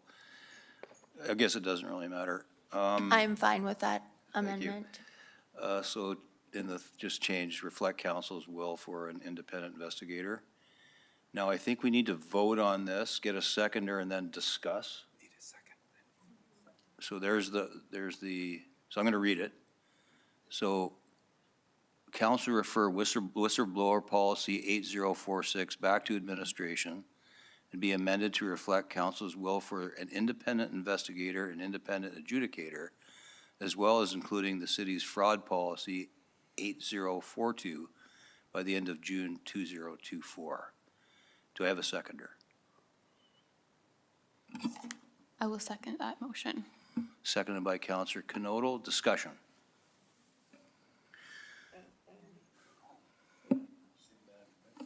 City Manager Mitchell. Thank you. Through the chair, the only concern I do have is tonight we've been talking about whistleblower and we're putting the fraud in. We don't have any background on that from administration. I do have some concern about that. I would also like some clarity on Mayor Clark's earlier question about the may versus shall, and we didn't really clarify that either. So those would be my two concerns. The fraud policy, I'm not saying we shouldn't look at that, but I'm just saying tonight, it's outside of the scope of what we're currently talking about. Councillor Hirsch. So through the chair, Mayor Clark, you had me at the last part of the adjudicator. To include the city's fraud policy is not something I contemplated. It was just, I know you spoke to it right away. But quite frankly, I haven't even heard administration's feedback on that, whether to be included or not, or for a review of that. So if it stands now in that motion, I won't support it. I think staff administration heard loud and clear, we want contemplation of the city fraud policy, but right now as it's worded, we're saying that we want it included, and I don't really have a chance to reflect on that at this point in time. Mayor Clark, would you be willing to consider taking that particular piece out for the time being? I was thinking just adding consideration of in front of including. Would that? So you're saying amend it to as well as considering the city's fraud policy, is that what you're saying? Consideration of including the city's fraud policy. Councillor Hirsch, how does that work for you? So I'd be more comfortable with that language, because what it does is that it kind of reflects this conversation that we want some reflection on that, but it certainly doesn't bind us to it. I look forward to the submission to come back to council with some thoughts relative to the fraud policy, but I don't necessarily, and so I appreciate that, Mayor Clark, because I don't necessarily want to, again, you had mentioned, you know, doing motions on the fly, so I just want to make sure we're being reflective in terms of not necessarily discussing things that just came to me actually right now. So I think if we're going to do this, we do it right. I like the fact that we're considering it. It'll be obviously something of a point of discussion coming back to us, but it may or may not be included in the final version. So I'm comfortable and I will vote for it if that's the case. Thanks. Thank you, Councillor Robbins. Yeah, thank you through the chair. I don't have enough of a context of the fraud policy and how it integrates with the whistleblower policy, if it falls under Director Cogan's area, or if it's something completely different that falls under Managing Director Eggert. So I'm not comfortable with that addition. I think if it was a separate request or it was added to corporate services outstanding item list, then we could probably explore that a little bit more and see it again, and potentially by the end of June 2024. I just don't have enough context to know how that's going to inform the whistleblower policy, so I'm not going to support it as it's written, but I would support the beginning of it and perhaps a direction about the fraud policy to be added to the corporate services outstanding items list, something like that. I think I'd be more comfortable. Councillor Sharps. Thank you, through the chair. So I am not going to support this only because I think the whistleblower policy needs to get up and running very quickly. I trust that we've made it very clear how we feel about the investigator and the independent adjudicator. I don't think there's anybody around the table that feels any differently. So I would like to see this move forward. My fear is end of June is another 2 months, and I think some of these items need to be, not just for us, but by the public, need to see that there is, by public, I mean our employees, that there's avenues for them. So I would like us to just move forward with the policy, and I'm going to trust administration that they see the will of council on this to expedite the changes and get this policy up and running. So as it stands, I won't support. I will support the original policy. Councillor Van Dyke. Yes, thank you. There's been so many changes and amendments, I'm a little confused where we're at. But I am going to say, oh, sorry, and through the chair. I too feel the wording does soften it a bit of allowing consideration for city fraud policy, but I understand there's a lot of interconnectedness between many of these things, so code of conduct, whistleblower policy, potentially fraud policy, but I'm not familiar enough with it and how that would work in tandem with these other policies as well. I would prefer to see that, as Councillor Robbins said, come through the corporate services outstanding items list, be referred to that committee, and then have that come forward potentially in the future and kind of piggyback on this work as well.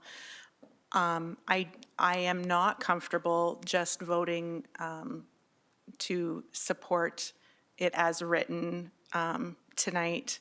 I appreciate that we want to see some of the stuff move forward. We've been waiting for it for a while, but I want to make sure that council is comfortable. We've seen the things that we're requesting amendments to or more information about, and so I don't support this, nor do I support the previous motion on the table, so I'm not really sure where we're at on that. Okay, thank you. Councillor Hyder?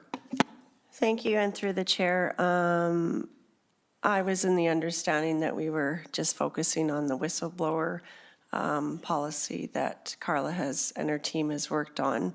I will not support this with the inclusion of the fraud policy. I too believe with Councillor Robbins it should come through corporate services on our list. So I can't support this moving forward. Thank you. Thank you. Councillor Knodel. Thank you.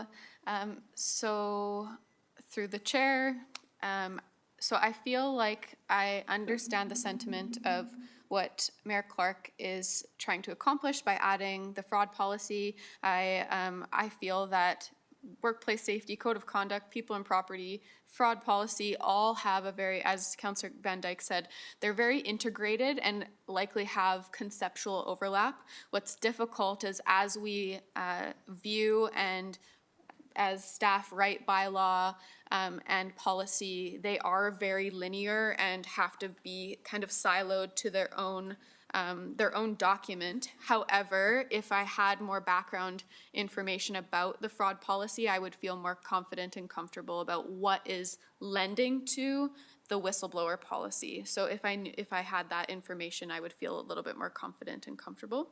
But I would also feel aligned with it coming through its own channel so that we could entertain it appropriately.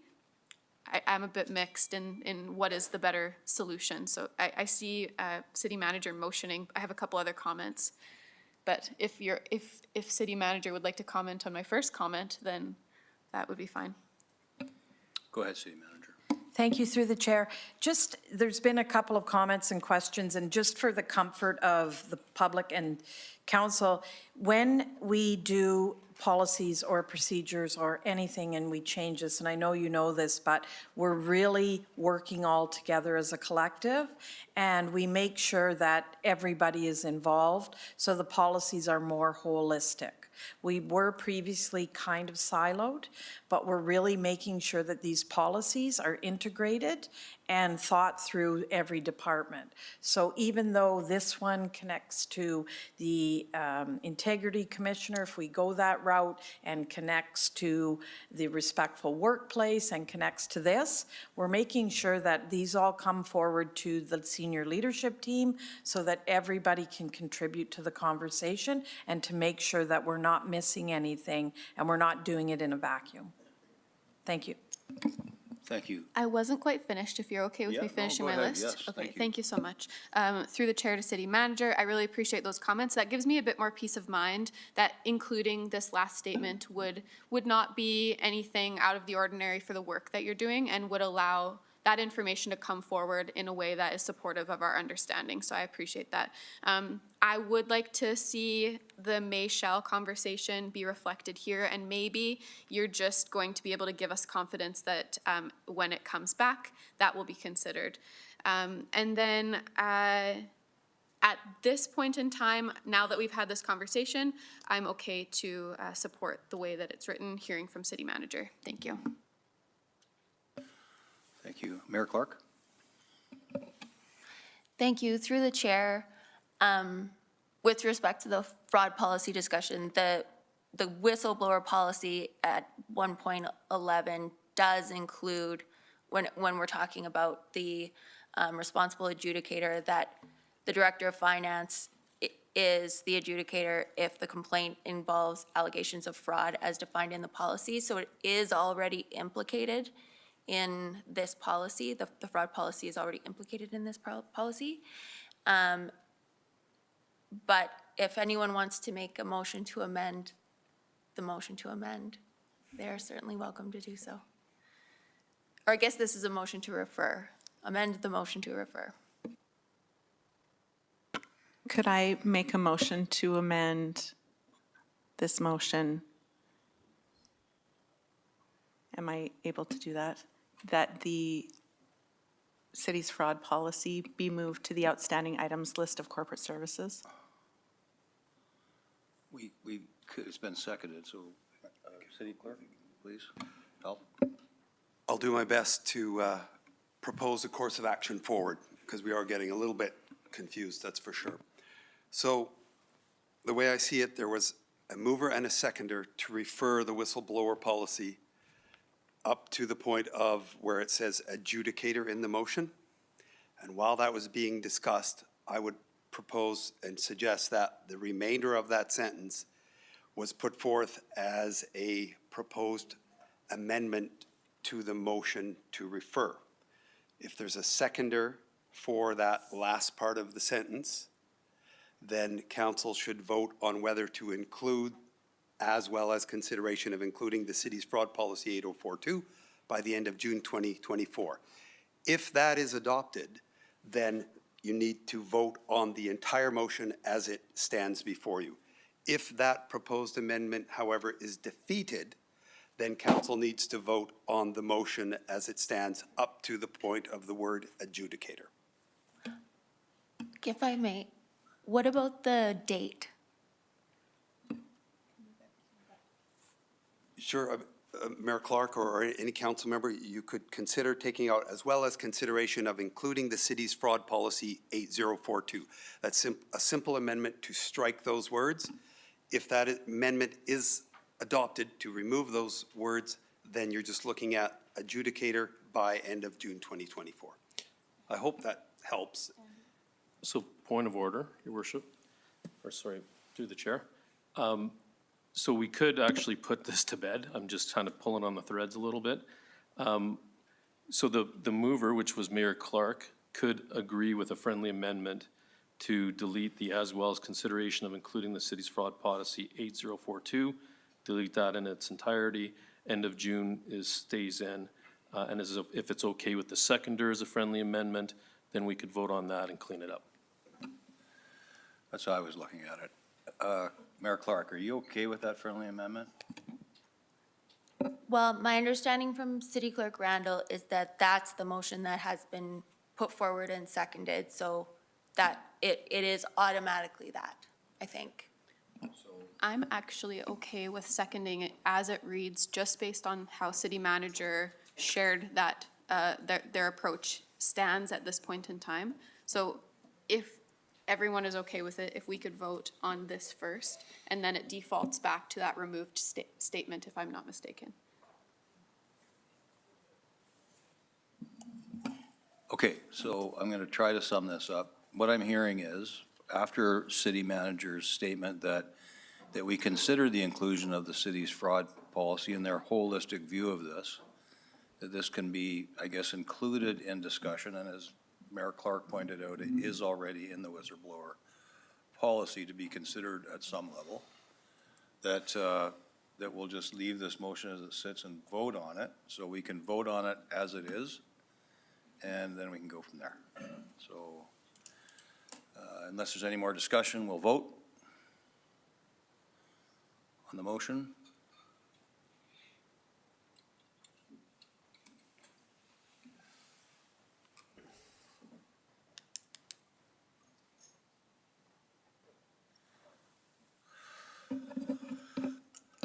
Okay, so that is carried 5-6 to 2. So it's carried that the motion that was put forward is carried, so we can move on. Is that correct? Correct. Okay. All right, let's try to get through it. Thank you for your work through this, City Manager and Manager Koken.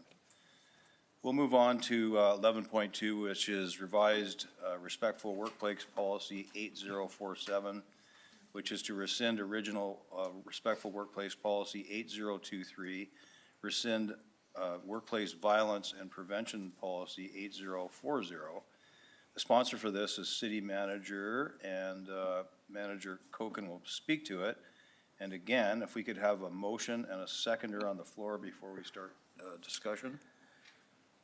I move that council rescinds respectful workplace policy 8023 and workplace violence and prevention policy 8040 and approves the new respectful workplace policy 8047 as presented. I will second that motion. Okay, seconded by Councillor Knodel. Okay, discussion. Or no, sorry, we'll have a presentation first before we start discussing. Through the chair, I won't belabor this because we've spent a lot of time on the whistleblower, but this is another policy that came forward. I'll turn it over to Director Koken to give the background. Thank you. Thank you. So this policy revised respectful workplace policy 8047. To give some quick background, both of these policies, the original ones, 8023 and 8040, were adopted back in 2014. So again, some dated policies.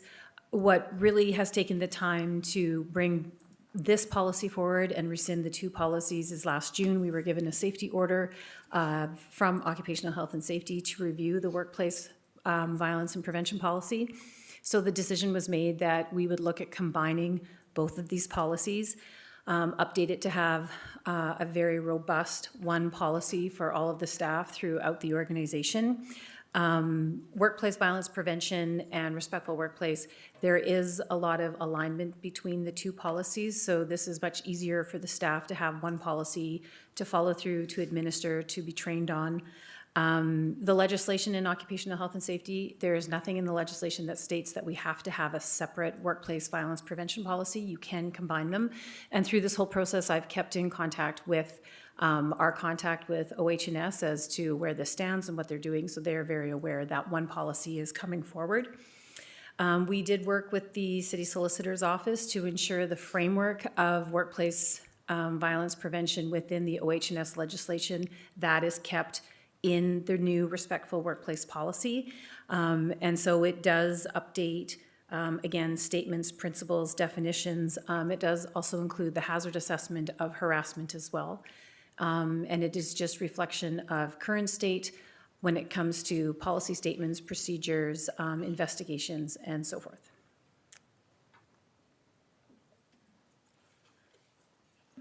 Thank you. Any questions in relation to this? Councillor Van Dyke, you're up. Yes, thank you through the chair. I just had one question.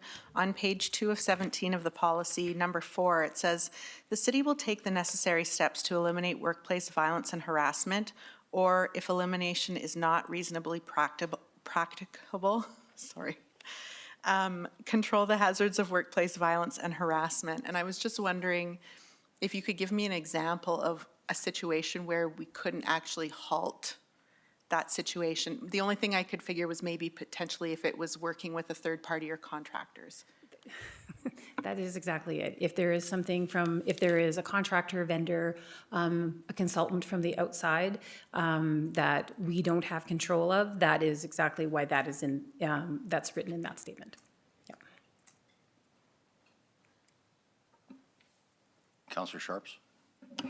So to piggyback on Councillor Van Dyke's then, is that not a possibility to write that into our RFPs going forward? Yes. That contractors, subcontractors, and all else must abide by our workplace policies? Through the chair, that would be my recommendation, that there are policies that if you're wanting to be a consultant, vendor, contractor with the City of Medicine Hat, that there would be policies that would apply. And do we need to list those policies, and do you need a motion, or are you happy to take that? I'm happy to take that back through the chair. Mayor Clark. Thank you. I have many of the same comments on this one as I did the other one in terms of the lead investigator and who that should be.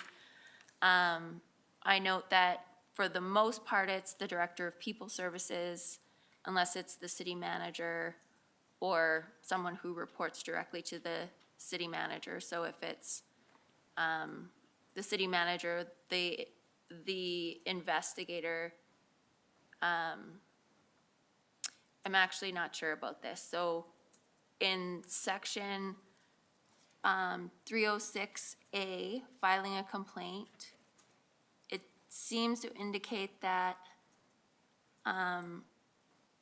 if the city manager is the complainant, they shall submit the written complaint to city council.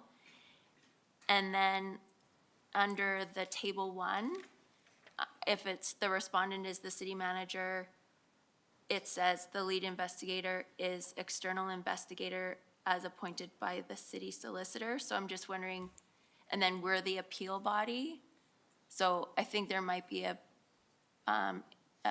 conflict there, like it might not be the same in both sections.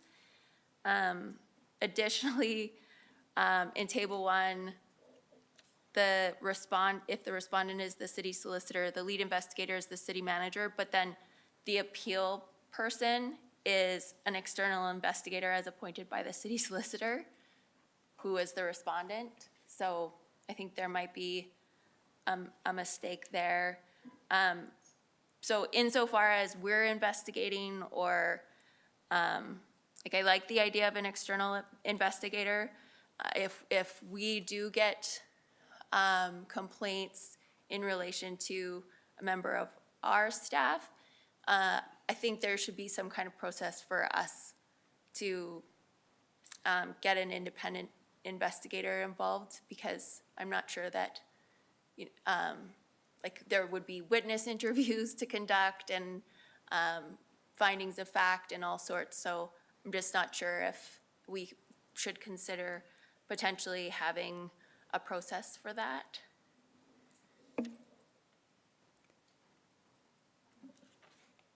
Manager Kochen or city manager, is there a response to that? Sure, so through the chair, I'm just processing that.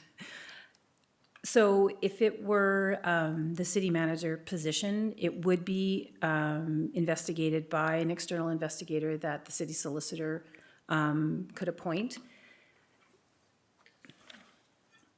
If that is the will of council, that's something that is wanting to be changed, this is within the procedures, so we could take this back through admin committee.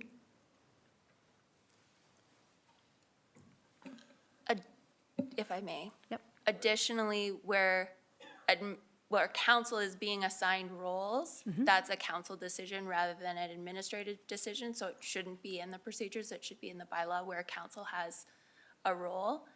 And speaking of the procedures, the header says that procedures start on page 2 of 17, but the procedures don't actually start until page 12 of 17.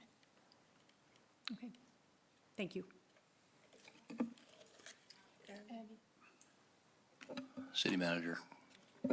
Through the chair, just one point to Director Kochen. If the complainant is a complaint about the city manager position, my concern is that because the city solicitor reports to the city manager position, then yes, he can appoint a third-party adjudicator, but I do believe, as the one employee of council, that it really should come to council, and as Mayor Clark has said, there should be a process in place, because it shouldn't be putting the city solicitor in a conflict, in my opinion, because he reports directly to the city solicitor reports to the city manager. So I think we should make that correction. Yep, we can make that correction. Mayor Clark? Yeah, if I may though, to me, it feels like there's some disagreement between section 306A where it says if the city manager, so if the city manager is the complainant, it comes to city council. If the city manager is the respondent, it does not come to council. Is that correct?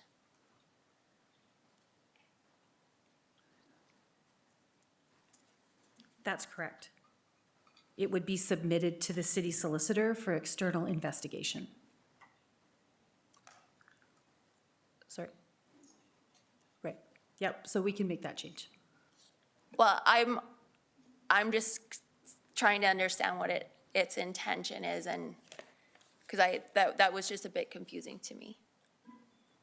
And also, you would have almost, because the responsibility for decision to investigate rests with the city solicitor, when the city manager is a respondent, it would be someone investigating, being responsible to investigate the person that they directly report to, which you pointed out as well.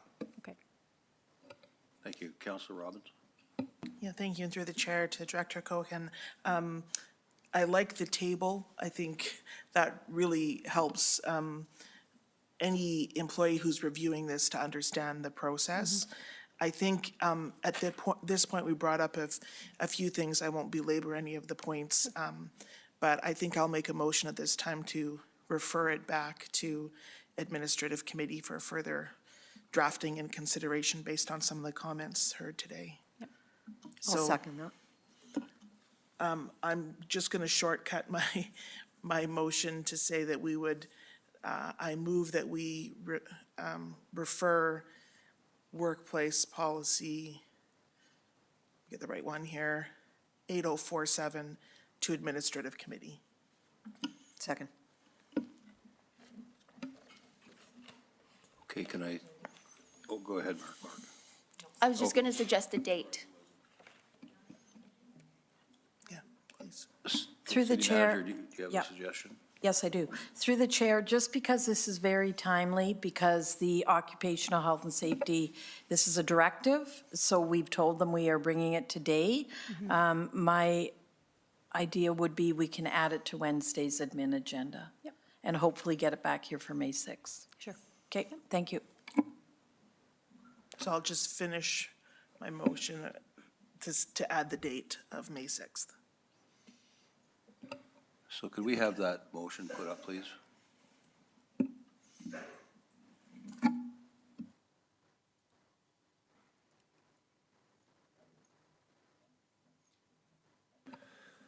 Counselor Robbins, can you help them just word that again so it can be put up on the screen? Yeah, I wanted to make a motion, so council refers respectful workplace policy 8047 to, so council refers respectful workplace policy 8047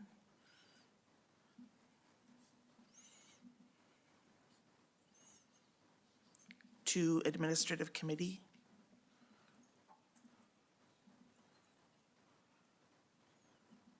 I'm going to say for amendments.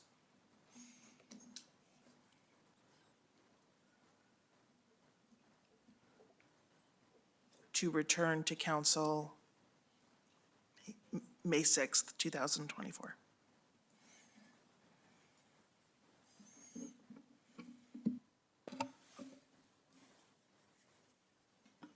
I will second that. Okay, seconded by Counselor Sharps. Any discussion on this new motion? Counselor Hirsch. Just the one piece that was observed was if the respondent is the city solicitor, the appeal and decision body, perhaps, and I'm just kind of thinking as the external investigator, I guess I'm just wondering, is that done by case basis, or is it something that we could have as a standing third party that, because I just note that the appeal and decision body, it says external investigator is appointed by city solicitor. If the city solicitor is the respondent, then I don't know if the applicability or the appropriateness of them to refer would be correct. So anyway, just wanted to make sure that's in there as far as the review. So thanks. Okay, so my only comment would be, I'm going to ask city manager, have we got everything, I guess, captured that has been mentioned by council that are, I guess, a concern or want clarity on? Through the chair, yes, we do, and if we have any questions, we can refer back to the clerk or the video. Thank you. So I'll call for the vote.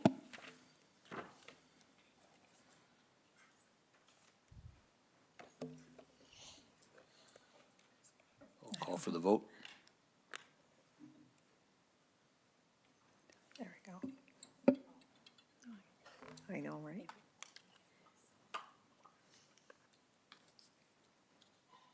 And that's unanimous. Thank you for your presentations. Appreciate it.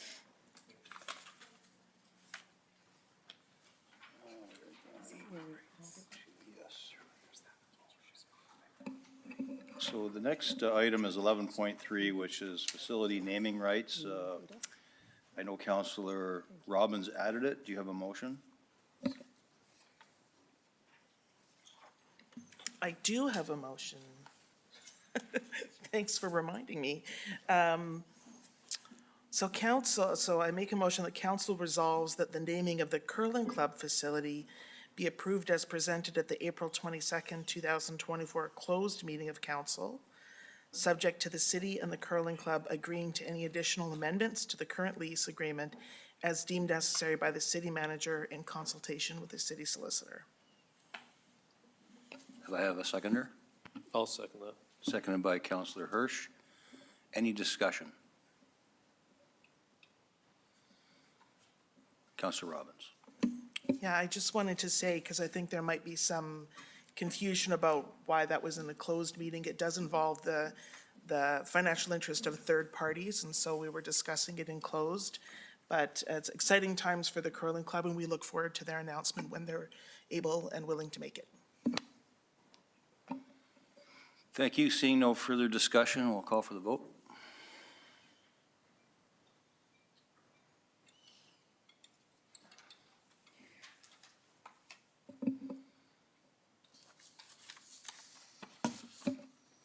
And that's unanimous. Thank you. We'll move on to 11.4, which is, wait a minute. Yes, respectful behavior. It's a motion also put forward by Councillor Robbins. If we could have a mover on that, please. Yes, I did provide it, there we go, to staff so they could put it up on the screen. So this is my motion that council direct city administration to plan a video and statement for immediate distribution to the community. This video should involve all of council to emphasize the importance of civility and respect as core values of the city. We deeply respect city staff and their mental health and physical safety, and we as elected officials have not been able to ensure they have a safe workplace due to abuse endured in social media and other forms of communication. These are not the values of the City of Medicine Hat and are negatively affecting the ability to recruit and retain talented people. I will second that. Seconded by Councillor Sharps. Discussion. Councillor Robbins. Thank you, and through the chair. I think the video will, if everyone votes and agrees, will speak for itself. I just wanted to emphasize that we are, those of us sitting on the horseshoe here, on this side of the horseshoe anyway, politicians. This is not in any way to discourage people from emailing me or providing me their opinion about choices that I make on behalf of the citizens of Medicine Hat. And if they disagree, I certainly review and respect their opinions. This is really about protecting the city staff who have taken, in my opinion, an undue and unfair brunt of the criticism for decisions council has made.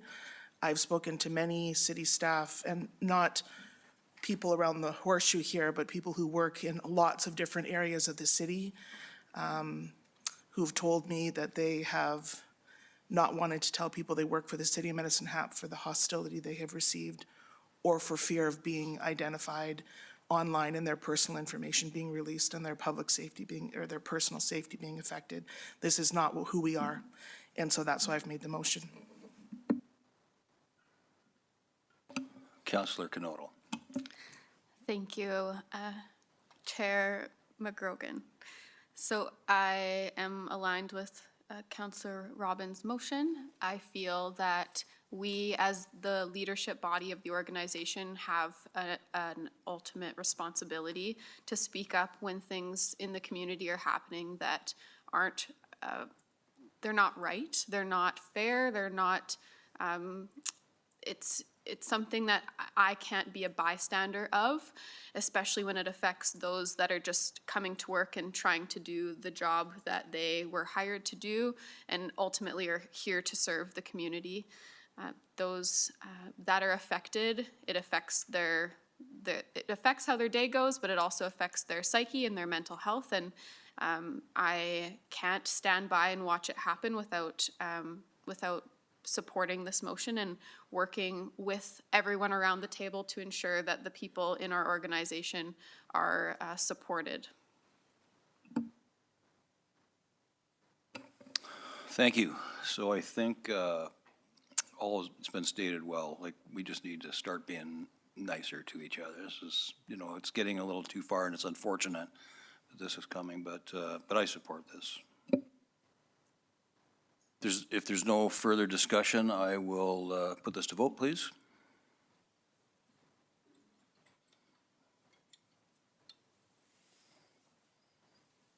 Okay, that's unanimous. Thank you.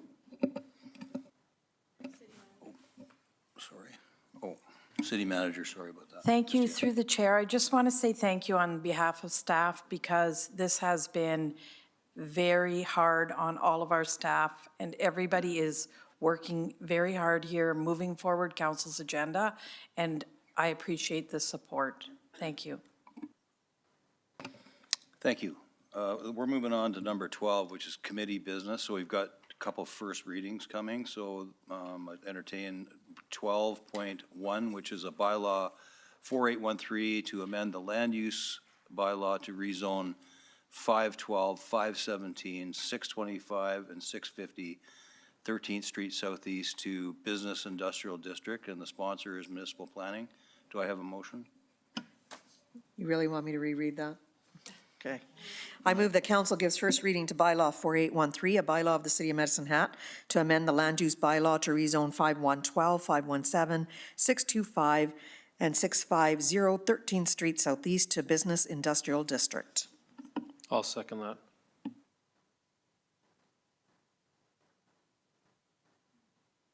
Okay, thank you. Any, it's just first reading, so we'll take the vote.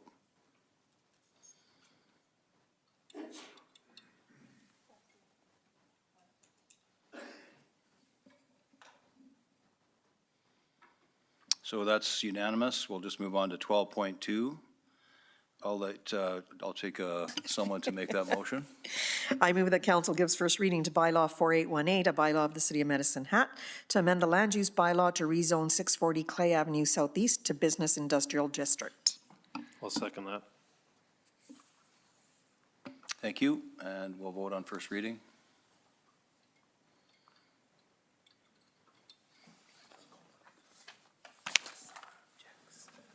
So that's unanimous. So I'd like to call a 10-minute recess. If we could reconvene at 8:50, that would be wonderful. Any objections? No. Thank you.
We'll reconvene the meeting.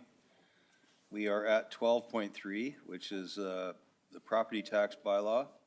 The sponsor is Corporate Services Committee. Apologize for the late start. We left the best for maybe near the end, so we're really excited about this presentation.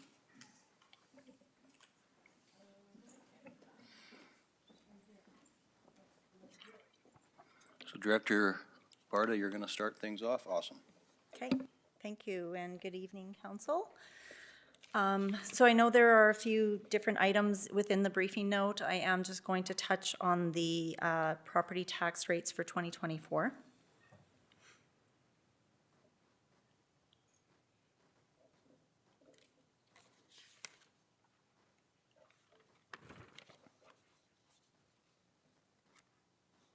Okay, so tonight I will provide an overview of the assessment, market, and growth changes in 2024, provide scenarios for Council to consider when setting the 2024 municipal property tax rates, and request approval for establishing the 2024 property tax rates. This is a three-step process. So Council has approved the tax revenue budget. The assessor has determined the assessment values, and we are at the third stage where we're utilizing the tax framework to set the tax rates. Council approved the 2024 property revenue budget of $89.6 million. The chart shows where the tax dollars go. So this is based on a median home value of $315,000 and an annual municipal tax amount of $2,137.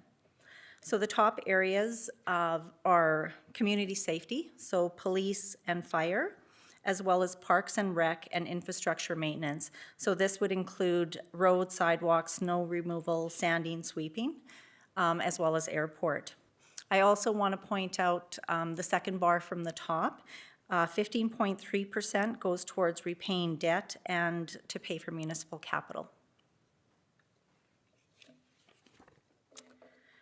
Assessment changes from 2023 was 3.6% increase, going from $9.9 billion to $10.2 billion. This was due to assessment growth of 0.7%.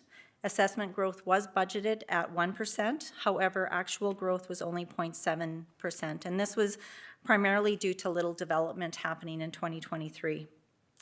Market growth was 2.9%. Market growth is related to the valuation of the properties as of July 2023.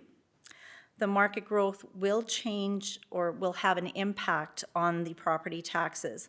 So if your property assessment increased and is applied against the tax rate, the property owner will see an increase in their property tax bill.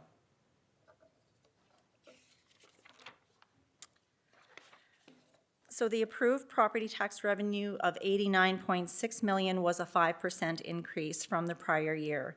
And this included a 4% increase for the municipal property taxes and a 1% increase for assessment growth. As I mentioned previously, we didn't have the expected construction growth, and so our assessment growth was only 0.7%. That means that the municipal tax will increase to 4.3% in order to collect the same amount of tax revenue. When setting the tax rates, the primary focus is to mitigate the impact to property owners. We want to ensure that the distribution of taxes are fair and equitable, predictable and stable, and are comparable and transparent. So we do run a number of scenarios that take into account the market value changes and the assessment growth changes, and we use that to analyze the impact to the tax revenue distribution, the tax ratios, and the tax rate increase. So let's take a look at a few scenarios here. So the first scenario is maintaining the tax revenue distribution the same as the prior year. So single family had a distribution of 59%, multifamily at 3%, and non-residential at 38%. Just to kind of familiarize you with the way the chart is laid out, the circle on the left-hand side is the overall tax impact. That includes the municipal tax adjustment as well as the education portion. So in this scenario, a single family would see a total tax increase of 4.4% or $125.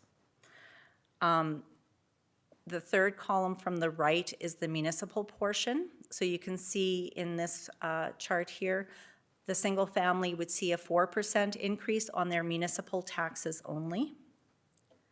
For multifamily, the change here is the tax ratio would decrease from 1.18 to 1.16, and they would see a 5.9% increase in their municipal taxes.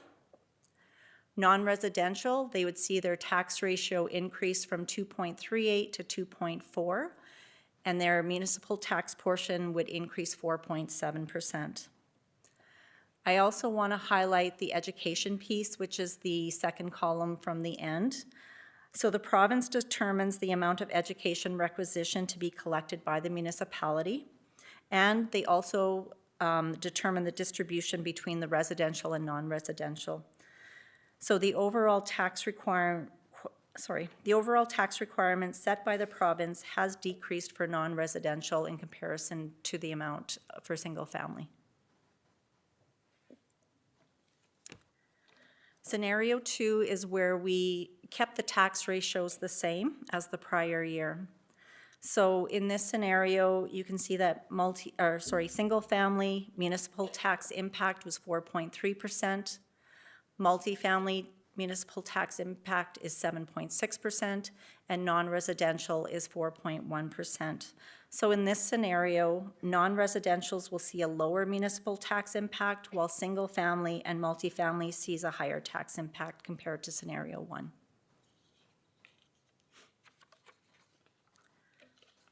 Scenario 3 is keeping the tax rates the same and keeping the non-residential tax ratio at the same rate as prior year at 2.38. So in this scenario, single family would see a total tax increase of municipal tax increase of 4.4%. Multifamily would also see an increase of 4.4%, and you can see that their tax ratio decreases from 1.18 to 1.14.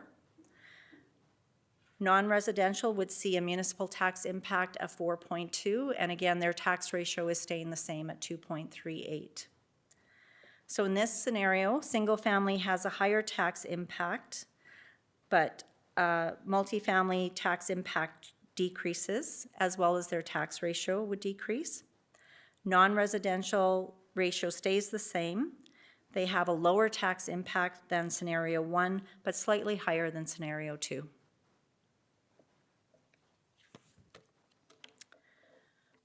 Just to provide some information on the education property taxes, the City of Medicine Hat is required to collect education tax on behalf of the province. This is shown as a separate line on the tax notice. As I did mention previously, the province determines the amount required and allocates this amount across all municipalities based on their total taxable property assessments. The education taxes are frozen for 2024. However, due to the strong growth in property values and increased development, these revenues will increase by approximately 9.2%. For the City of Medicine Hat, the education taxes increased 5.3% from prior year.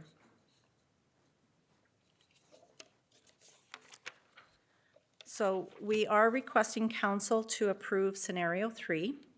The reason why we are recommending this scenario is that we believe this provides a fair distribution of the taxes across all tax classes.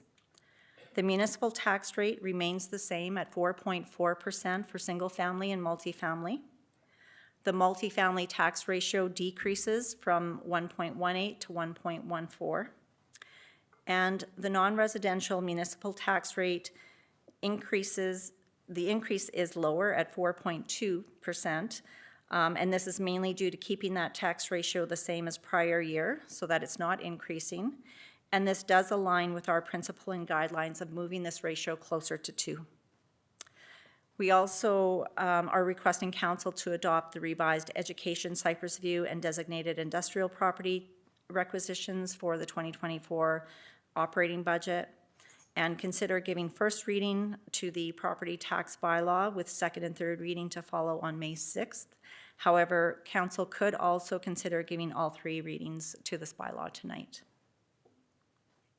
And I'll take any questions. So being we haven't got first reading, I think it's typical to just ask questions of the presenter, and then after first reading, if we decide to go to second, then we'll debate. Correct? Any questions of managing or Director Barta? Councillor Van Dyke? Thank you. Sorry, thank you. And through the chair, I just had one question, and I'm sorry, I don't know if you have the full agenda handy.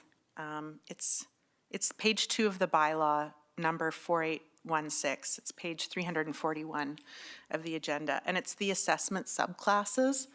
And I was just wondering if they are all remaining the same. I noticed that under 1C that we have a vacant residential property subclass. I couldn't remember if, have we always had that in existence, but we've not ever charged at a different rate?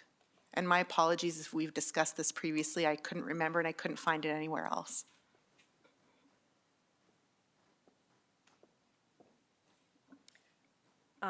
We did not make any changes to these classes. They have been like this in the past. So those are, yeah, we have not revised these. Thank you. Councillor Robbins? Yes, thank you, and through the chair. Director Barta, would you mind going back to your scenario 3 screen where it's all laid out? I just wanted to look at the numbers again there. Make sure I understood what the recommendation If is. I can get some help, the slides aren't Of course they going aren't. backwards.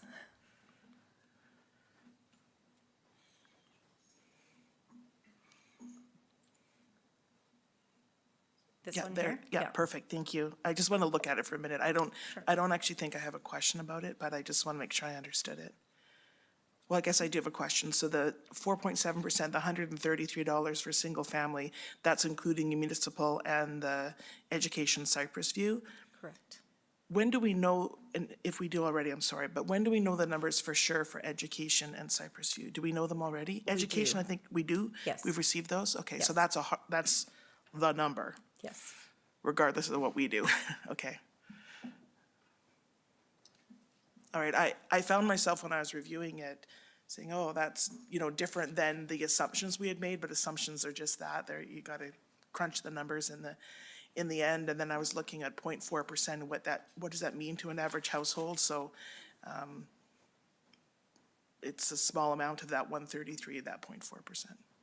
$13 of the 33 are pretty close. Not that math is my specialty, so. All right, I don't have any questions. I just wanted to see it again. Thanks. Okay, it doesn't look like there's any other questions, so it looks like there's 2 parts to this. The first is the recommendation that council approve the revised education Cypress View Foundation and designated industrial property requisitions in the 2024 municipal services operating budget as presented. So that's the first one. Do we have anybody that wants to make that motion? Councillor Hyder, seconder? I'll second. Okay. Any discussion in relation to, any further discussion in relation to this particular motion? Okay, with no speakers, I'll call for the vote.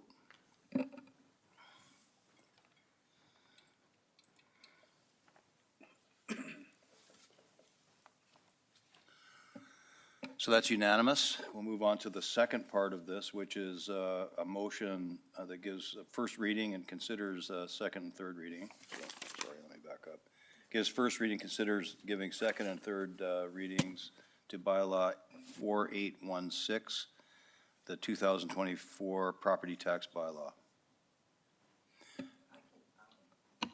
Okay, I move that council gives first reading to bylaw 4816, the 2024 property tax bylaw. Second that. seconder is Councillor Knodel. Any discussion, any speakers? Okay, I guess we don't have any discussion. So vote.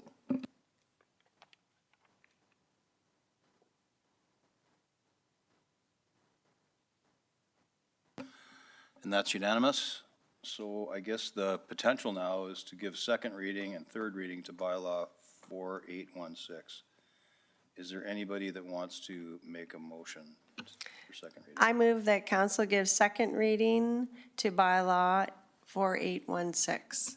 I will second that motion. Sorry. So we have Councillor Hyder, and it was seconded by Councillor Knodel. Yeah. Okay, so I guess discussion in relation to second reading. Okay, and we'll vote.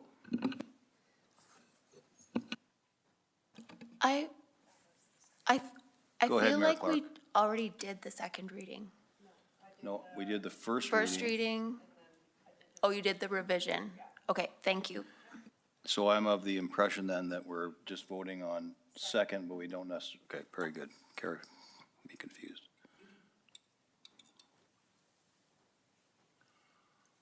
And that's unanimous?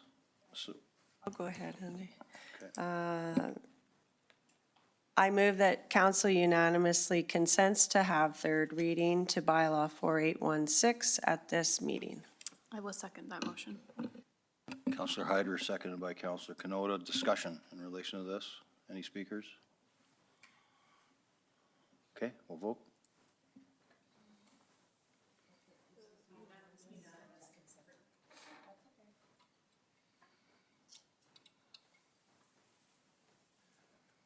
And that's unanimous. So I'll entertain a, I'll move that council gives third and final reading to bylaw 4816, the 2024 property tax bylaw. Second. okay, pass, or motion by Councillor Hyder and seconded by Councillor Canota. Any discussion? And we'll vote.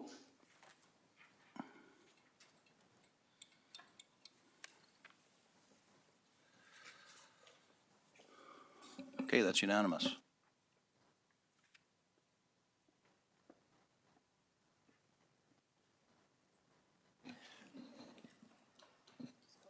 I move that council gives first reading to bylaw 4817, the student dormitory taxation bylaw. I will second that. No, oops, sorry. So we have Councillor Van Dyke, first speaker. Thank you. Through the chair, I just had a question. I'm just confirming that this is just to update and bring this in line with the current MGA legislation and just a general update of the bylaw. I just want to make sure I read the briefing note and the bylaw correctly.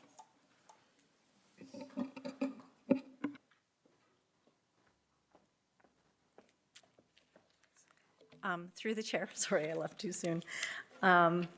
Yes, that's correct. So this was an older bylaw that we brought forward to make some changes to that. So we did change some of the wording related to college residents and nursing home. So it was really just an update to this bylaw to make those changes. Yeah, so just updated. So the college residence was changed to student dormitories, and the reference to the nursing home was removed. Thank you, Councillor Canota. Thank you. Through the chair. Yeah, I think I misunderstood this particular piece, thinking that we were going from not taxing to taxing, but it's just an update. So I understand now, and that's all I will say. Thank you. Okay, thank you. Seeing no other speakers, we'll vote. Oh, I move that council, oh, sorry. and that's unanimous. I move the council gives second reading to bylaw 4817. Second. Seeing no speakers, we'll vote.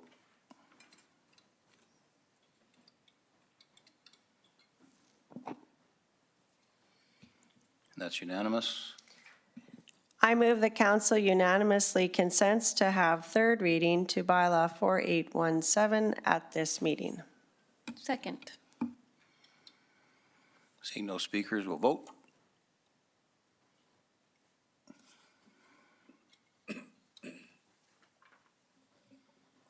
And that's unanimous. I move that council gives third and final reading to bylaw 4817, the student dormitory taxation bylaw. Second. Seeing no speakers, we'll vote.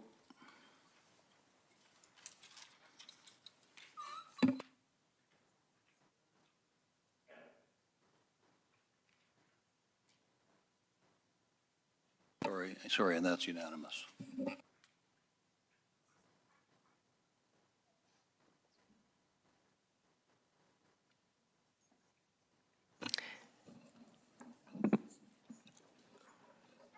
Okay, so we're moving on to 12.4, which is 2024 supplementary property tax bylaw. The sponsor is Corporate Services. I move that council gives first reading to bylaw 4819, the 2024 supplementary property tax bylaw. Second. Seeing no discussion, we'll vote.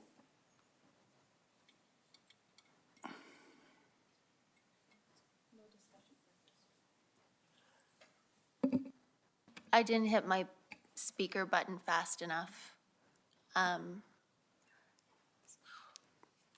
So I guess I have to vote on it. So that was first reading, correct? So we could still, we have to go to second reading, I think, before there's discussion, so that'd be good, yeah. So that's unanimous. I move that council gives second reading to bylaw 4819. Second.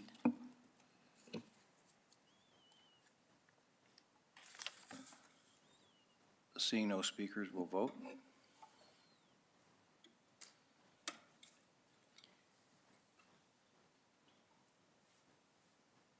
That's unanimous. I move the council unanimously consents to have third reading to bylaw 4819 at this meeting. I will second that. Seeing no speakers, we'll vote.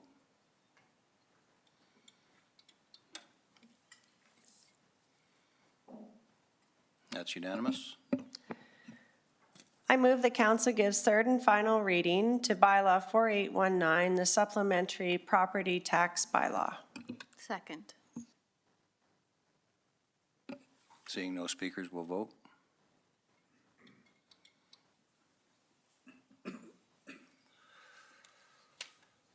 And that's unanimous. So we're moving on to 12.5, which is 2023 City of Medicine Hat financial statements. The sponsor is the Audit Committee. So, Mr. Chair, I move that council approve the 2023 City of Medicine Hat financial statements. And after I get a seconder, I'd like to speak to this. Second. Seeing no speakers, we'll vote. He just said. No, I'm sorry. I'd like to speak to it. Oh, if I'm you don't sorry. mind. That's all good. I'm stuck in procedure. Thanks, Mr. Chair. I didn't have a chance because it was all in the consent agenda, but I just actually wanted to highlight the fact that our finance team again received the Government Finance Officers Association Awards.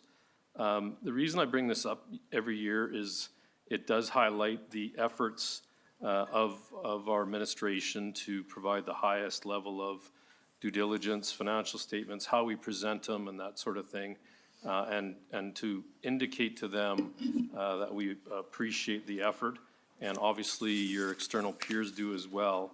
I'd just like to read the executive summary if you don't mind. City of Medicine Hat is the recipient of the Government Finance Officers Association Awards, the Canadian Award for Financial Reporting for the year ending 2022, and the Award for Outstanding Achievement in Popular Annual Financial Reporting for the year ending 2022.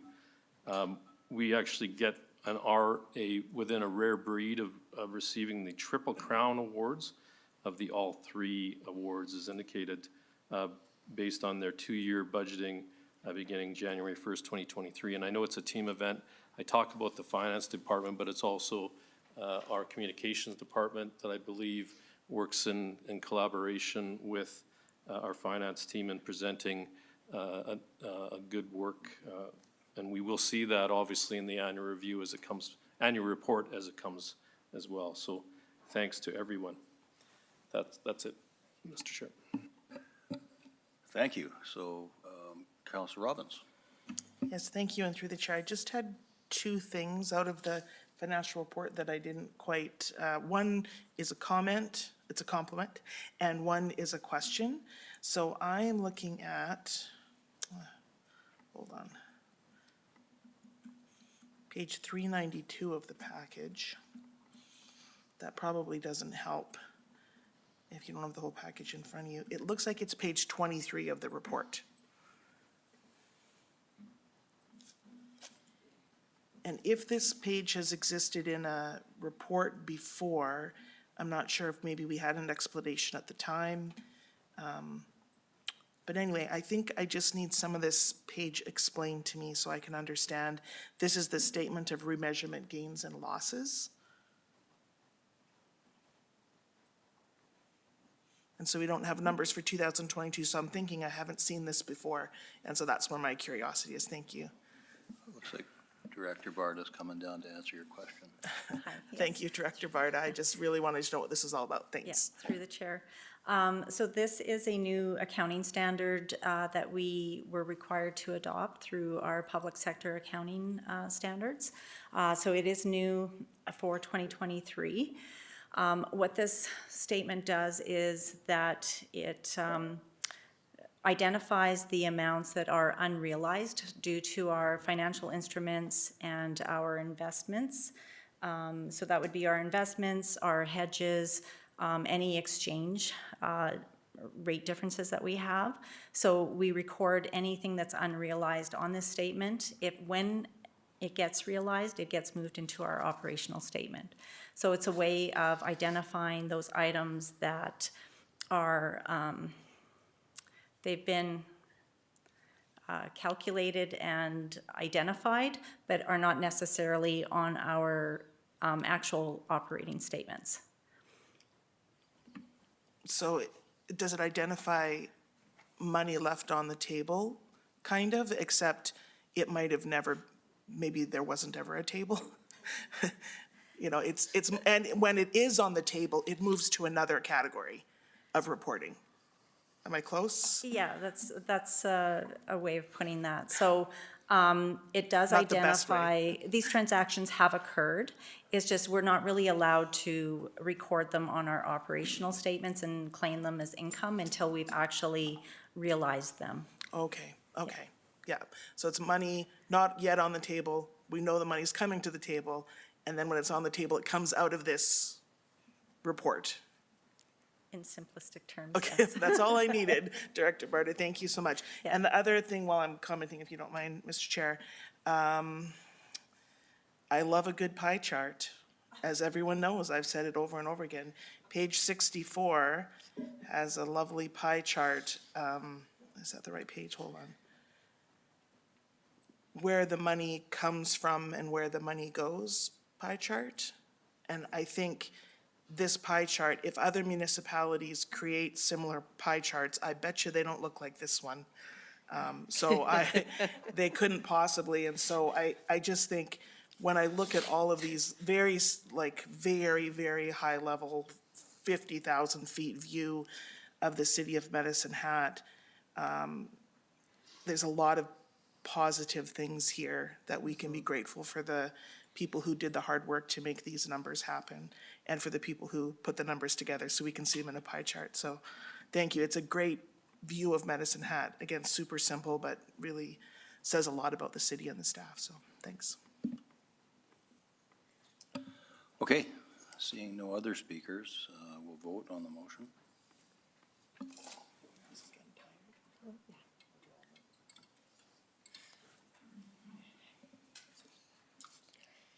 And that's unanimous. So we're going to move on to 12.6, which is reappointment of auditors for 2024. Sponsor is the Audit Committee. It's recommended that council approve the reappointment of MNP LLP for the City of Medicine Hat annual audit engagement for the 2024 financial statements. Do you have a motion? So at this time, I move that council approves the reappointment of MNP LLP for the City of Medicine Hat annual audit engagement for the 2024 financial statements. I will second that. Thank you. Any speakers? Councillor Hirsch. Thanks, Mr. Chair. Just really want to kind of indicate that I appreciate KPMG's work as our prior auditor. That said, I'm actually quite happy that M&P took on the responsibility as our auditor. 2 points to be made on that. One, I do really want to indicate that M&P is a local firm within Medicine Hat. I'm happy with the fact that, again, based on how we tender out our contracts, M&P was able to fulfill the audit requirements and be our auditor. Secondly, with absolutely no disrespect to KPMG, there was an observation in the community, given that KPMG was the successful recipient of the energy review. There was an optic or perception that there could have been some bias, and I'm happy to report the fact that there is no bias in the fact that M&P is our auditor. So again, I think our intention is to be above reproach in everything that we do, and I think this is an indication as well. Quite frankly, the KPMG different divisions of both audit and the unit that was going to do the energy review, quite frankly, work completely separate, but I appreciate that M&P is doing this. It certainly removes some perception. Thanks. Thank you. Councillor Robbins.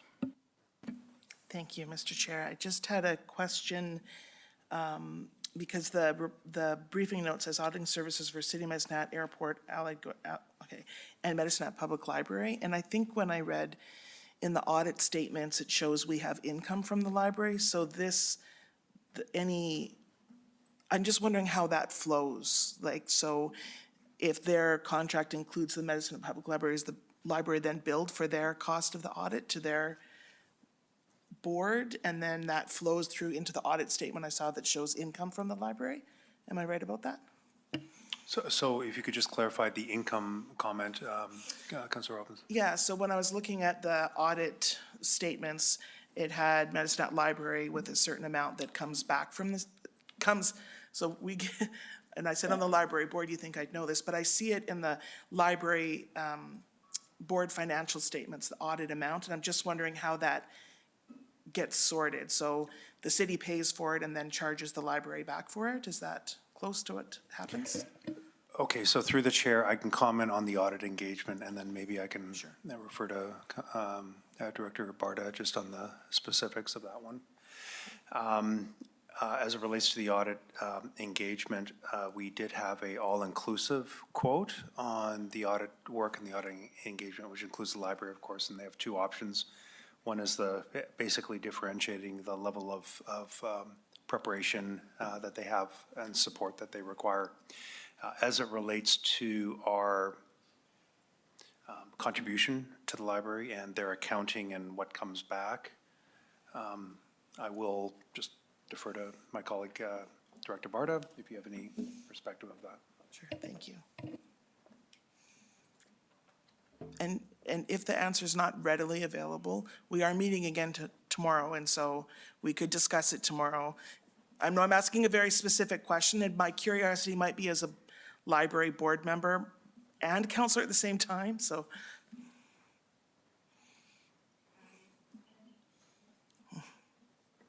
Thank you. Director? Through the chair, are you specifically asking if the library is charged for the auditing services? Thank you. Yes. That was so much better than I asked it. Thank you. Yes, so our auditors directly bill the library. It doesn't come through us. They get, they're on a separate RFP and audit. They're just included because we do give grants to the library. So that's why they're included as part of our briefing note. But M&P would direct bill to the library and do the audit as a separate engagement. Okay, thank you. That answers the question. Thank you. Okay, thank you. Just a reminder, if you hit the speakers list, I'm more apt to see it in my, I'm a guy, I don't multitask tremendously well, so it would be helpful. No, I wasn't looking your way, but I usually am. Okay, thank you.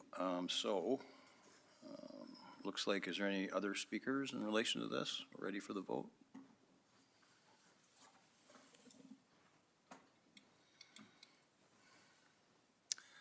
And that's unanimous. So it looks like it's 12.7, which is corporate asset management policy. The sponsor is Corporate Services Committee, and it's a recommendation that council rescinds development infrastructure, water, sewer, storm, and transportation aging infrastructure policy 0154 and approves corporate asset management policy 0181. Do we have a mover? I move the council rescinds development and infrastructure, water, sewer, storm, and transportation aging infrastructure policy 0154 and approves corporate asset management policy 0181 as presented. Chair McGrogan. Second. Excellent. And we have a speaker, Councillor Van Dyke. You don't have to wave at me. Thank you. Through the chair, I just had a comment about this. So shortly after we were elected and then we did our strategic planning, I know that I was deeply concerned, and other councillors were as well, that we were not properly accounting and planning for asset replacement while continuing to accrue long-term infrastructure debt with further development and the addition of capital assets in the future. I'm thinking particularly around facilities for the future. This corporate asset management policy, I think, addresses those concerns and goes beyond what we've done before and takes into account many of the pertinent factors that impact the sustainability of the municipality. So I was really happy to see this come forward and review it, and I'm pleased with the work that will be done around this going into the future. Thank you. Okay, City Manager Mitchell. I used my button through the chair. I just want to say thanks to the staff who did this work, and it is really the reason why we now have asset management under corporate services is that because it's holistic and through the whole organization, and that's the best way to do it. So I appreciate the work of Jeff, Dennis, and the team, but it is a very, very holistic view, which is how asset management should be, and it'll help us all make defensible decisions moving forward. Thank you. I just agree. I think it's a long time coming and very much needed. Thanks for all the work that's being done on this. So, seeing no other speakers, we'll vote.